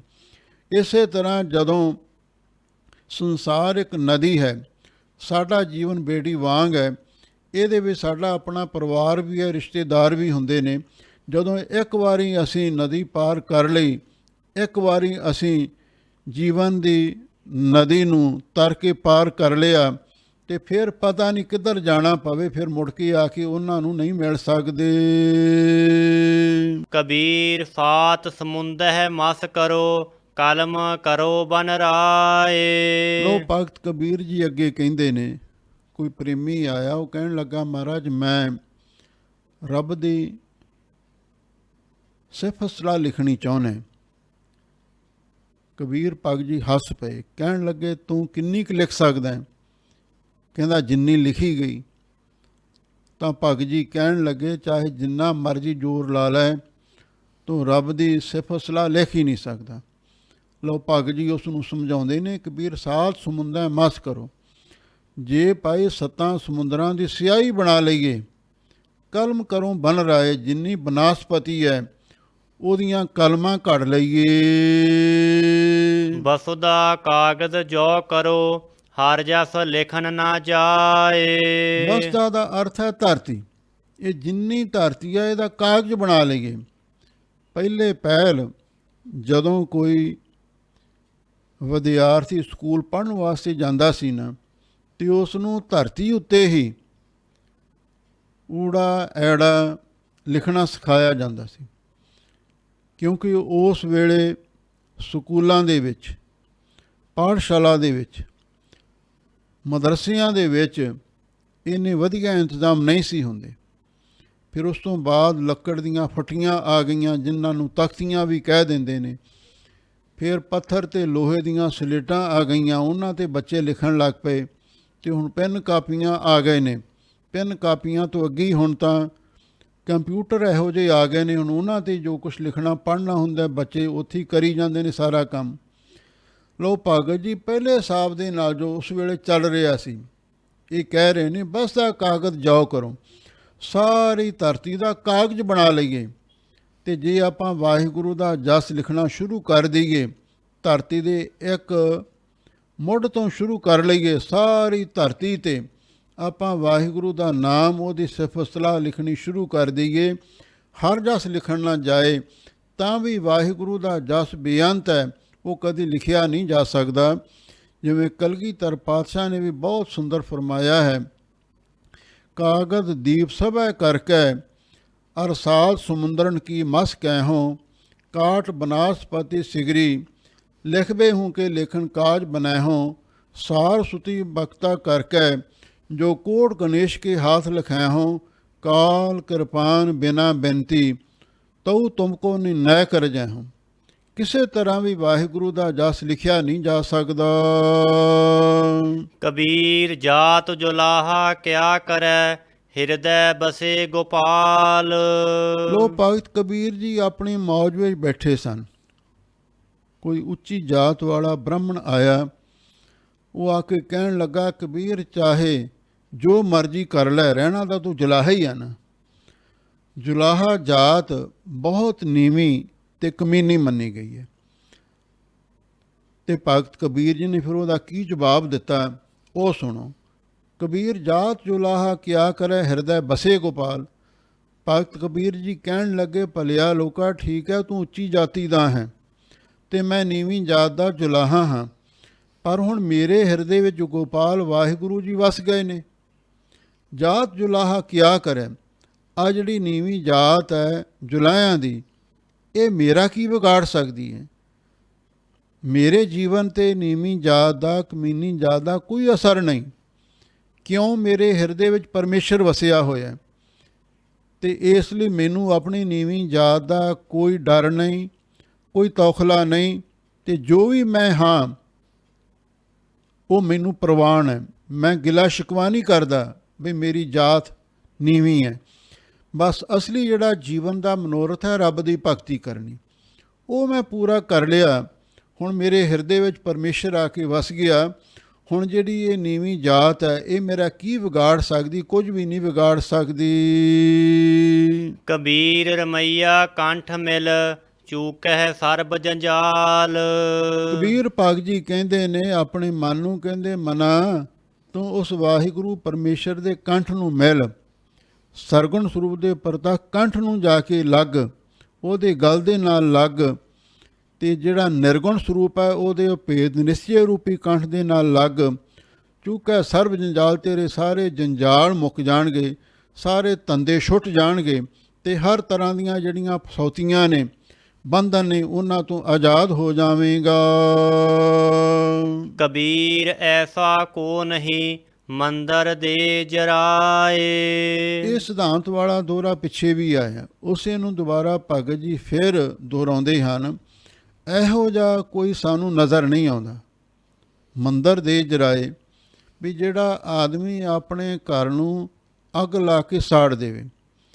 ਜਿਸ ਘਰ ਦੇ ਵਿੱਚ ਰਹਿੰਦਾ ਉਸ ਅੱਗ ਨੂੰ ਆਪ ਹੀ ਸਾੜ ਦੇਵੇ, ਅੱਗ ਦੇ ਨਾਲ ਸਾੜ ਦੇਵੇ, ਮੈਨੂੰ ਇਹੋ ਜਿਹਾ ਕੋਈ ਨਜ਼ਰ ਨਹੀਂ ਆਉਂਦਾ।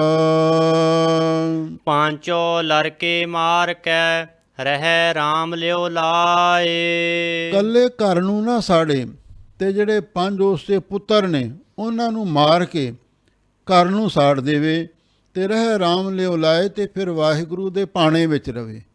ਤੇਰਾ ਕੀਆ ਮੀਠਾ ਲਾਗੈ, ਹਰਨਾਮ ਪਦਾਰਥ ਨਾਨਕ ਮੰਗੈ। ਇਹਨਾਂ ਬਚਨਾਂ 'ਤੇ ਪਹਿਰਾ ਦੇਵੇ, ਤੇ ਵਾਹਿਗੁਰੂ ਦੇ ਨਾਲ ਚਿੱਤ ਬਿਰਤੀ ਨੂੰ ਜੋੜੀ ਰੱਖੇ, ਭਾਵ ਵਾਹਿਗੁਰੂ ਦੀ ਲਿਵ ਨਾ ਟੁੱਟਣ ਦੇਵੇ। ਇਹੋ ਜਿਹਾ ਸਾਨੂੰ ਤਾਂ ਕੋਈ ਨਜ਼ਰ ਨਹੀਂ ਆਉਂਦਾ। ਅੰਤਰੀ ਭਾਵ ਇਹ ਵੀ ਹੈ, ਕਬੀਰ ਭਗਤ ਜੀ ਕਹਿੰਦੇ ਨੇ ਇਹੋ ਜਿਹਾ ਕੋਈ ਸਾਨੂੰ ਨਜ਼ਰ ਨਹੀਂ ਆਉਂਦਾ, ਭਾਵ ਕੋਈ ਵਿਰਲਾ ਹੀ ਐਸਾ ਕੁਰਬਾਨੀ ਵਾਲਾ ਸ਼ਖਸ ਹੋਵੇਗਾ ਮੰਦਰ ਦੇ ਜਰਾਏ, ਜਿਹੜਾ ਆਪਣੇ ਘਰ ਨੂੰ, ਇਹ ਘਰ ਕੀ ਆ, ਸਰੀਰ, ਇਹਦੇ ਦੇਹ ਅਧਿਆਸ ਨੂੰ, ਇਹਦੇ ਹੰਕਾਰ ਨੂੰ ਸਾੜ ਦੇਵੇ, ਤੇ ਨਾਰੀ ਜਿਹੜੇ ਮਾਇਆ ਰੂਪੀ ਮਾਂ ਦੇ 5 ਪੁੱਤਰ ਨੇ, ਕਾਮ, ਕ੍ਰੋਧ, ਲੋਭ, ਮੋਹ, ਹੰਕਾਰ, ਇਹਨਾਂ 5 ਨੂੰ ਮਾਰ ਦੇਵੇ। ਸ੍ਰੀ ਗੁਰ ਸ਼ਬਦ ਕਮਾਏ ਜਨ ਜੀਤੇ 5 ਬੇਕਾਰ, ਤਿੰਨ ਸੰਤਨ ਕੋ ਬੰਦਨਾ ਸਿਰ ਚਰਨਨ ਪਰ ਧਾਰ। ਤੇ ਵਾਹਿਗੁਰੂ ਦੇ ਨਾਲ ਚਿੱਤ ਬਿਰਤੀ ਨੂੰ ਜੋੜੀ ਰੱਖੇ। ਇਹੋ ਜਿਹਾ ਕੋਈ ਵਿਰਲਾ ਹੀ ਰੱਬ ਦਾ ਪਿਆਰਾ ਹੋ ਸਕਦਾ ਹੈ। ਕਬੀਰ ਐਸਾ ਕੋ ਨਹੀਂ ਇਹ ਤਨ ਦੇਵੈ ਫੂਕ। ਉਸੇ ਪ੍ਰਕਾਰ ਨੂੰ ਲੈ ਕੇ ਫਿਰ ਅੱਗੇ ਲਿਖਦੇ ਨੇ ਕਬੀਰ ਭਗਤ ਜੀ, ਕਹਿੰਦੇ ਇਹੋ ਜਿਹਾ ਕੋਈ ਸਾਨੂੰ ਨਜ਼ਰ ਨਹੀਂ ਆਉਂਦਾ, ਇਹੋ ਤਨ ਦੇਵੈ ਫੂਕ। ਪਹਿਲਾਂ ਮੰਦਰ ਆਖਿਆ ਸੀ, ਜਿਹੜਾ ਇਸ ਤਨ ਨੂੰ ਫੂਕ ਦੇਵੇ। ਸਰੀਰ ਵੀ ਘਰ ਹੀ ਹੈ ਨਾ, ਇੱਕ ਬਾਹਰਲੇ ਘਰ ਨੇ ਜਿਨ੍ਹਾਂ ਵਿੱਚ ਪਰਿਵਾਰ ਰਹਿੰਦਾ, ਅਸੀਂ ਵੀ ਰਹਿੰਦੇ ਹਾਂ। ਸਰੀਰ ਉਹ ਘਰ ਹੈ ਜਿਸ ਦੇ ਵਿੱਚ ਜੀਵ ਆਤਮਾ ਰਹਿੰਦੀ ਹੈ। ਆਦਮੀ ਜਿਹੜਾ ਅਸਲੀ ਜੀਵਨ ਹੈ ਉਹ ਅੰਦਰਲਾ ਜੀਵਨ ਹੈ, ਇਸ ਲਈ ਤਨ ਇਹ ਵੀ ਇੱਕ ਘਰ ਹੈ। ਕਬੀਰ ਭਗਤ ਜੀ ਕਹਿੰਦੇ ਨੇ ਇਹੋ ਜਿਹਾ ਸਾਨੂੰ ਕੋਈ ਨਹੀਂ ਦਿਸਦਾ ਜਿਹੜਾ ਆਪਣੇ ਸਰੀਰ ਨੂੰ ਅੱਗ ਲਾ ਕੇ ਫੂਕ ਦੇਵੇ। ਅੰਧਾ ਲੋਗ ਨਾ ਜਾਣਈ ਰਹਿਓ ਕਬੀਰਾ ਕੂਕ। ਕਬੀਰ ਭਗਤ ਜੀ ਕਹਿੰਦੇ ਮੈਂ ਤੇ ਉੱਚੀ ਉੱਚੀ ਗੁਹਾਰ ਲਾ ਰਿਹਾ ਹਾਂ, ਮੈਂ ਤੇ ਬੁਲੰਦ ਆਵਾਜ਼ ਦੇ ਨਾਲ ਲੋਕਾਂ ਨੂੰ ਜਗਾ ਰਿਹਾ ਹਾਂ, ਭਾਈ ਜਾਗੋ ਜਾਗੋ ਜਾਗੋ ਜਾਗੋ ਸੂਤਿਓ ਚੱਲਿਆ ਵਣਜਾਰਾ। ਅੰਧਾ ਲੋਕ ਨਾ ਜਾਣੀ, ਪਰ ਲੋਕ ਅੰਨੇ ਨੇ, ਬੋਲੇ ਨੇ, ਉਹ ਮੇਰੀ ਗੱਲ ਨੂੰ ਸੁਣਦੇ ਹੀ ਨਹੀਂ। ਮੰਨਣਾ ਤੇ ਇੱਕ ਪਾਸੇ ਰਿਹਾ। ਅੰਧਾ ਲੋਕ ਨਾ ਜਾਣੀ, ਸੰਸਾਰ ਅੰਨਾ ਹੈ, ਮਾਨਸਿਕ ਤੌਰ 'ਤੇ ਅੰਨਾ ਹੈ। ਇਹ ਮੇਰੀ ਗੱਲ ਨੂੰ ਜਾਣਦਾ ਹੀ ਨਹੀਂ। ਜੋ ਕੁਛ ਮੈਂ ਕਹਿੰਦਾ ਹਾਂ ਉਸ ਤਾਤ ਪਰਜ ਨੂੰ, ਉਸ ਮਰਮ ਨੂੰ, ਉਸ ਰਹੱਸ ਨੂੰ ਸਮਝਦਾ ਹੀ ਨਹੀਂ ਹੈ। ਮੈਂ ਤੇ ਬੜੀ ਉੱਚੀ ਉੱਚੀ ਕੂਕ ਰਿਹਾ ਹਾਂ। ਭਾਈ ਇਹ ਜਿਹੜਾ ਸਰੀਰ ਹੈ ਨਾਸਵੰਤ ਹੈ, ਇਹਦੇ ਹੰਕਾਰ ਨੂੰ, ਜੀਵਤ ਭਾਵ ਨੂੰ, ਦੇਹ ਅਧਿਆਸ ਨੂੰ ਮਾਰ ਦਿਓ, ਫੂਕ ਦਿਓ ਇਸ ਘਰ ਨੂੰ। ਪਰ ਮੇਰੀ ਗੱਲ ਕੋਈ ਵੀ ਸਮਝਣ ਨੂੰ ਤਿਆਰ ਨਹੀਂ ਹੈ। ਕਬੀਰ ਸਤੀ ਪੁਕਾਰੈ ਚਿਹ ਚੜੀ, ਸੁਨਹੋ ਵੀਰ ਮਸਾਨ। ਲੋਕ ਕਬੀਰ ਭਗਤ ਜੀ ਕਹਿੰਦੇ ਨੇ ਕੋਈ ਬੀਬੀ ਸਤੀ ਹੋਣ ਵਾਸਤੇ ਗਈ, ਉਹਦਾ ਪਤੀ ਚੜ੍ਹਾਈ ਕਰ ਗਿਆ ਸੀ, ਅਤੇ ਉਹਦੀ ਚਿਖਾ ਦੇ ਨਾਲ ਸੜ ਮਰਨ ਵਾਸਤੇ ਉਹ ਬੀਬੀ ਤਿਆਰ ਹੋ ਗਈ। ਅਤੇ ਜਦੋਂ ਕੋਈ ਸਤੀ ਚਿਖਾ 'ਤੇ ਚੜ੍ਹਦੀ ਸੀ, ਉਸ ਵੇਲੇ ਲੋਕ ਸਤੀ ਦੀ ਭਾਖਿਆ ਲੈਂਦੇ ਸਨ। ਕਹਿੰਦੇ ਸਤੀ ਦੀ ਭਾਖਿਆ ਲਓ, ਕੋਈ ਉਹਦੀ ਅੰਤਮ ਸਿੱਖਿਆ ਲੈਣੀ ਚਾਹੀਦੀ ਹੈ। ਅਤੇ ਜਦੋਂ ਲੋਕਾਂ ਨੇ ਉਸ ਬੀਬੀ ਨੂੰ ਆਖਿਆ, ਬੀਬੀ ਤੂੰ ਸਤੀ ਹੋਣ ਲੱਗਿਆ ਕੋਈ ਭਾਖਿਆ ਕਰ, ਤਾਂ ਉਸਨੇ ਇਹ ਗੱਲ ਆਖੀ। ਕੀ ਆਖੀ? ਕਬੀਰ ਸਤੀ ਪੁਕਾਰਾ ਚਿਹ ਚੜੀ। ਚਿਹ ਦਾ ਅਰਥ ਹੈ ਚਿਖਾ।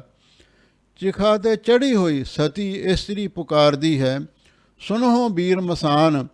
ਮਸਾਨ ਸ਼ਮਸ਼ਾਨ ਭੂਮੀ ਦੇ ਵਿੱਚ ਆਉਣ ਵਾਲਿਓ ਸਾਰੇ ਲੋਕੋ, ਤੁਸੀਂ ਮੇਰੇ ਵੀਰ ਭਰਾ ਹੋ। ਭਰਾਵੋ ਸਾਰੇ ਮੇਰੀ ਗੱਲ ਨੂੰ ਧਿਆਨ ਦੇ ਨਾਲ ਸੁਣੋ। ਲੋਗ ਸਬਾਇਆ ਚੱਲ ਗਇਓ, ਹਮ ਤੁਮ ਕਾਮ ਨਿਦਾਨ। ਜਿਤਨਾ ਲੋਕ ਸੰਸਾਰ ਹੈ ਵੀ ਉਹ ਸਾਰਾ ਸੰਸਾਰ ਇੱਥੋਂ ਚਲਿਆ ਗਿਆ ਹੈ, ਪਰਲੋਕ ਨੂੰ ਚਲਿਆ ਗਿਆ ਹੈ, ਮੌਤ ਦੇ ਰਾਹ ਚਲਿਆ ਗਿਆ ਹੈ। ਹਮ ਤੁਮ ਕਾਮ ਨਿਦਾਨ, ਓੜਕ ਨੂੰ ਸਾਡਾ ਤੇ ਤੁਹਾਡਾ ਵੀ ਇਹੀ ਰਸਤਾ ਹੈ। ਅਸੀਂ ਵੀ ਇਸੇ ਰਸਤੇ ਲੰਘਣਾ ਹੈ, ਅਸਾਂ ਭੇ ਉੱਥੇ ਜਾਣਾ। ਇਹਦਾ ਮਤਲਬ ਇਹ ਹੈ ਵੀ ਮਰਨਾ ਸੱਚ ਹੈ, ਜਿਉਣਾ ਝੂਠ ਹੈ। ਇਸ ਗੱਲ ਨੂੰ ਯਾਦ ਰੱਖੋ। ਉਸ ਸਤੀ ਨੇ ਸਿੱਖਿਆ ਦਿੱਤੀ ਲੋਕਾਂ ਨੂੰ, ਤੁਸੀਂ ਇਹ ਨਾ ਸੋਚੋ ਵੀ ਅਸੀਂ ਹਮੇਸ਼ਾ ਲਈ ਸੰਸਾਰ ਵਿੱਚ ਰਹਿਣਾ ਹੈ। ਇਹ ਸੰਸਾਰ ਨੂੰ ਛੱਡ ਕੇ ਤੁਹਾਨੂੰ ਵੀ ਇੱਕ ਦਿਨ ਜਾਣਾ ਪਵੇਗਾ। ਕਬੀਰ ਮਨ ਪੰਖੀ ਭਇਓ, ਉੱਡ ਉੱਡ ਦਹਿ ਸਜਾਏ। ਅਥਵਾ ਸਤੀ ਦਾ ਅਰਥ ਹੈ ਸਤ ਪਰਤਗੀ ਸਾਧੂ। ਕੋਈ ਸਤ ਪਰਤਗੀ ਸਾਧੂ ਵੈਰਾਗ ਦੀ ਚਿਖਾ ਤੇ ਚੜ੍ਹ ਕੇ ਪੁਕਾਰੈ ਕੂਕ ਰਿਹਾ ਸੀ, ਲੋਕਾਂ ਨੂੰ ਉਪਦੇਸ਼ ਦੇ ਰਿਹਾ ਸੀ। ਸੁਣੋ ਵੀਰ ਮਸਾਨ। ਇਹ ਮਸਾਨ, ਇਹ ਸੰਸਾਰ ਵੀ ਇੱਕ ਮਸਾਨ ਹੀ ਹੈ। ਸ਼ਮਸ਼ਾਨ ਘਾਟ ਹੈ, ਮੁਰਦ ਘਾਟ ਹੈ।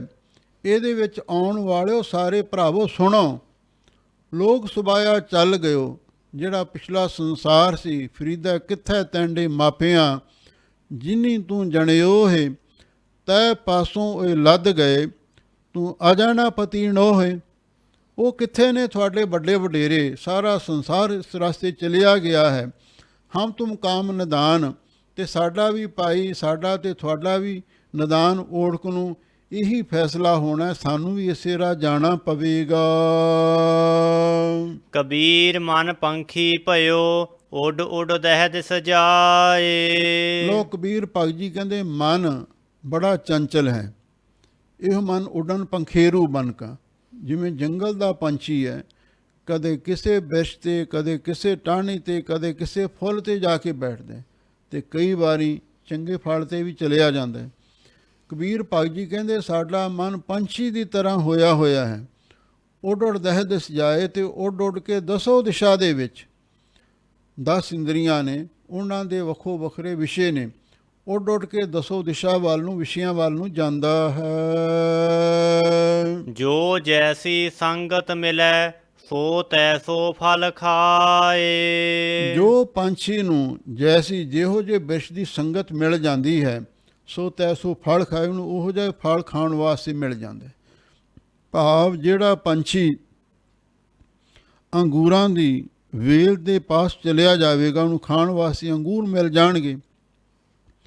ਜਿਹੜਾ ਹੋਰ ਜਿਹੜੇ ਕੋਈ ਫਲ ਨੇ, ਸੰਤਰੇ ਨੇ, ਸੇਬ ਨੇ, ਅਮਰੂਦ ਨੇ, ਉਹਨਾਂ ਦਰਖਤਾਂ 'ਤੇ ਜਾ ਕੇ ਬੈਠੇਗਾ, ਉਹਨੂੰ ਉਹੋ ਜਿਹੇ ਫਲ ਖਾਣ ਵਾਸਤੇ ਮਿਲ ਜਾਣਗੇ। ਇਸੇ ਤਰ੍ਹਾਂ ਇਹ ਮਨ ਪੰਛੀ ਦੀ ਤਰ੍ਹਾਂ ਹੈ। ਵਾਸ਼ਨਾ ਦਾ ਬੱਧਾ ਉੱਡ ਉੱਡ ਕੇ ਦਸੋ ਦਿਸ਼ਾ ਵੱਲ ਦੌੜਦਾ ਹੈ। ਜਿਹੋ ਜਿਹੀ ਸੰਗਤ ਮਿਲ ਜਾਂਦੀ ਹੈ, ਚੰਗੀ ਜਾਂ ਮਾੜੀ, ਉਹ ਜਿਹਾ ਫਲ, ਦੁੱਖ ਸੁੱਖ, ਜਸ ਅਪਜਸ, ਆਦਰ ਤੇ ਨਰਾਦਰ, ਇਹ ਉਸ ਨੂੰ ਭੋਗਣਾ ਪੈਂਦਾ ਹੈ। ਕਬੀਰ ਜਾ ਕੋ ਖੋਜ ਤੇ, ਪਾਇਓ ਸੋਈ ਠੌਰ। ਲੋਕ ਕਬੀਰ ਭਗਤ ਜੀ ਕਹਿੰਦੇ ਨੇ, ਜਦੋਂ ਪਹਿਲਾਂ ਕੋਈ ਜਗਿਆਸੂ ਪਰਮਾਰਥ ਦੇ ਰਸਤੇ ਚੱਲਦਾ ਹੈ ਨਾ, ਤੇ ਉਹ ਪਰਮੇਸ਼ਰ ਦੇ ਬਾਰੇ ਲੋਕਾਂ ਨੂੰ ਪੁੱਛਦਾ ਫਿਰਦਾ। ਕਦੇ ਕਿਸੇ ਮਹਾਤਮਾ ਕੋਲ, ਕਦੇ ਕਿਸੇ ਸਾਧੂ ਕੋਲ ਜਾ ਕੇ, ਤੇ ਕਈ ਜਿਹੜੇ ਵਿਦਵਾਨਾਂ ਨੂੰ ਜਾ ਕੇ ਵੀ ਪੁੱਛਣ ਲੱਗ ਜਾਂਦੇ ਨੇ। ਕਬੀਰ ਜਾ ਕੋ ਖੋਜ ਤੇ, ਕਬੀਰ ਭਗਤ ਜੀ ਕਹਿੰਦੇ ਜਿਸ ਨੂੰ ਅਸੀਂ ਖੋਜਦੇ ਸੀ, ਪਾਇਓ ਸੋਈ ਠੌਰ। ਉਹ ਠੌਰ ਦਾ ਅਰਥ ਹੈ ਟਿਕਾਣਾ, ਉਹ ਮੁਕਾਮ, ਉਹ ਘਰ ਸਾਨੂੰ ਲੱਭ ਗਿਆ ਹੈ। ਸੋਈ ਫਿਰ ਕਹਿ ਤੂੰ ਭਇਆ, ਜਾ ਕੋ ਕਹਿਤਾ ਔਰ। ਕਬੀਰ ਭਗਤ ਜੀ ਕਹਿੰਦੇ ਨੇ ਵੀ ਜਿਹਨੂੰ ਪਹਿਲਾਂ ਹੋਰ ਕਹਿੰਦਾ ਸੀ, ਅਸੀਂ ਰੱਬ ਨੂੰ ਆਪਣੇ ਨਾਲੋਂ ਵੱਖਰਾ ਹੋਰ ਸਮਝਦੇ ਹਾਂ ਨਾ। ਲਓ, ਜਿਹਨੂੰ ਹੋਰ ਕਹਿੰਦਾ ਸੀ, ਸੋਈ ਫਿਰ ਕੇ ਤੂੰ ਪਿਆ ਤੇ ਮੁੜ ਕੇ ਫਿਰ ਤੂੰ ਵੀ ਉਹਦਾ ਰੂਪ ਹੀ ਹੋ ਗਿਆ। ਜਿਵੇਂ ਭਗਤ ਕਬੀਰ ਜੀ ਦਾ ਅੱਗੇ ਸ਼ਲੋਕ ਆਉਣਾ ਹੈ, ਕਬੀਰ ਤੂੰ ਕਰਤਾ ਤੂੰ ਹੁਆ ਮੁਝ ਮੈਂ ਰਹਾ ਨਾ ਹੂੰ। ਜਬ ਆਪਾ ਪਰ ਕਾ ਮਿਟ ਗਿਆ ਜਥ ਦੇਖੋ ਤਥ ਤੂੰ ਦਾ ਸਿਮਰਨ ਕਰਦਿਆ ਹੋਇਆ। ਜਮੀ ਤੂੰ ਹੀ ਜਮਾਂ ਤੂੰ ਹੀ ਮਕੀਨ ਤੂੰ ਹੀ ਮਕਾਨ ਤੂੰ ਹੀ, ਤੇ ਤੂੰ ਵੀ ਪਰਮੇਸ਼ਰ ਦਾ ਰੂਪ ਹੋ ਜਾਵੇਂਗਾ। ਤੇ ਜਿਹਨੂੰ ਵੱਖਰਾ ਸਮਝਦਾ ਸੀ ਤੇ ਤੂੰ ਵੀ ਉਹਦਾ ਰੂਪ ਹੋ ਕੇ ਤੇ ਉਹਦੇ ਵਿੱਚ ਹੀ ਸਮਾ ਜਾਵੇਂਗਾ। ਇਹ ਹੈ ਭਗਤ ਕਬੀਰ ਜੀ ਦੀ ਪਾਵਨ ਅੰਮ੍ਰਿਤ ਰੂਪ ਬਾਣੀ ਦੀ ਵਿਚਾਰ, ਜੋ ਆਪ ਸੰਗਤਾਂ ਨੇ ਸਰਵਣ ਕੀਤੀ ਹੈ। ਇਹਨੂੰ ਆਪਾਂ ਆਪਣੇ ਜੀਵਨ ਵਿੱਚ ਵਸਾਈਏ, ਇਹਦੇ ਨਾਲ ਹੀ ਸਾਡੇ ਜੀਵਨ ਦੀ ਸਫਲਤਾ ਹੋਵੇਗੀ। ਸਭ ਸੰਗਤਾਂ ਦਾ ਬਹੁਤ ਬਹੁਤ ਧੰਨਵਾਦ। ਹੋਈਆਂ ਭੁੱਲਾਂ ਚੁੱਕਾਂ ਲਈ ਖਿਮਾ ਕਰਨਾ। ਕਬੀਰ ਜਾ ਕੋ ਖੋਜ ਤੇ ਪਾਇਓ ਸੋਈ ਠੌਰ, ਸੋਈ ਫਿਰ ਕੈ ਤੂ ਭਇਆ ਜਾ ਕੋ ਕਹਿਤਾ ਔਰ। ਵਾਹਿਗੁਰੂ ਜੀ ਕਾ ਖਾਲਸਾ, ਵਾਹਿਗੁਰੂ ਜੀ ਕੀ ਫਤਿਹ।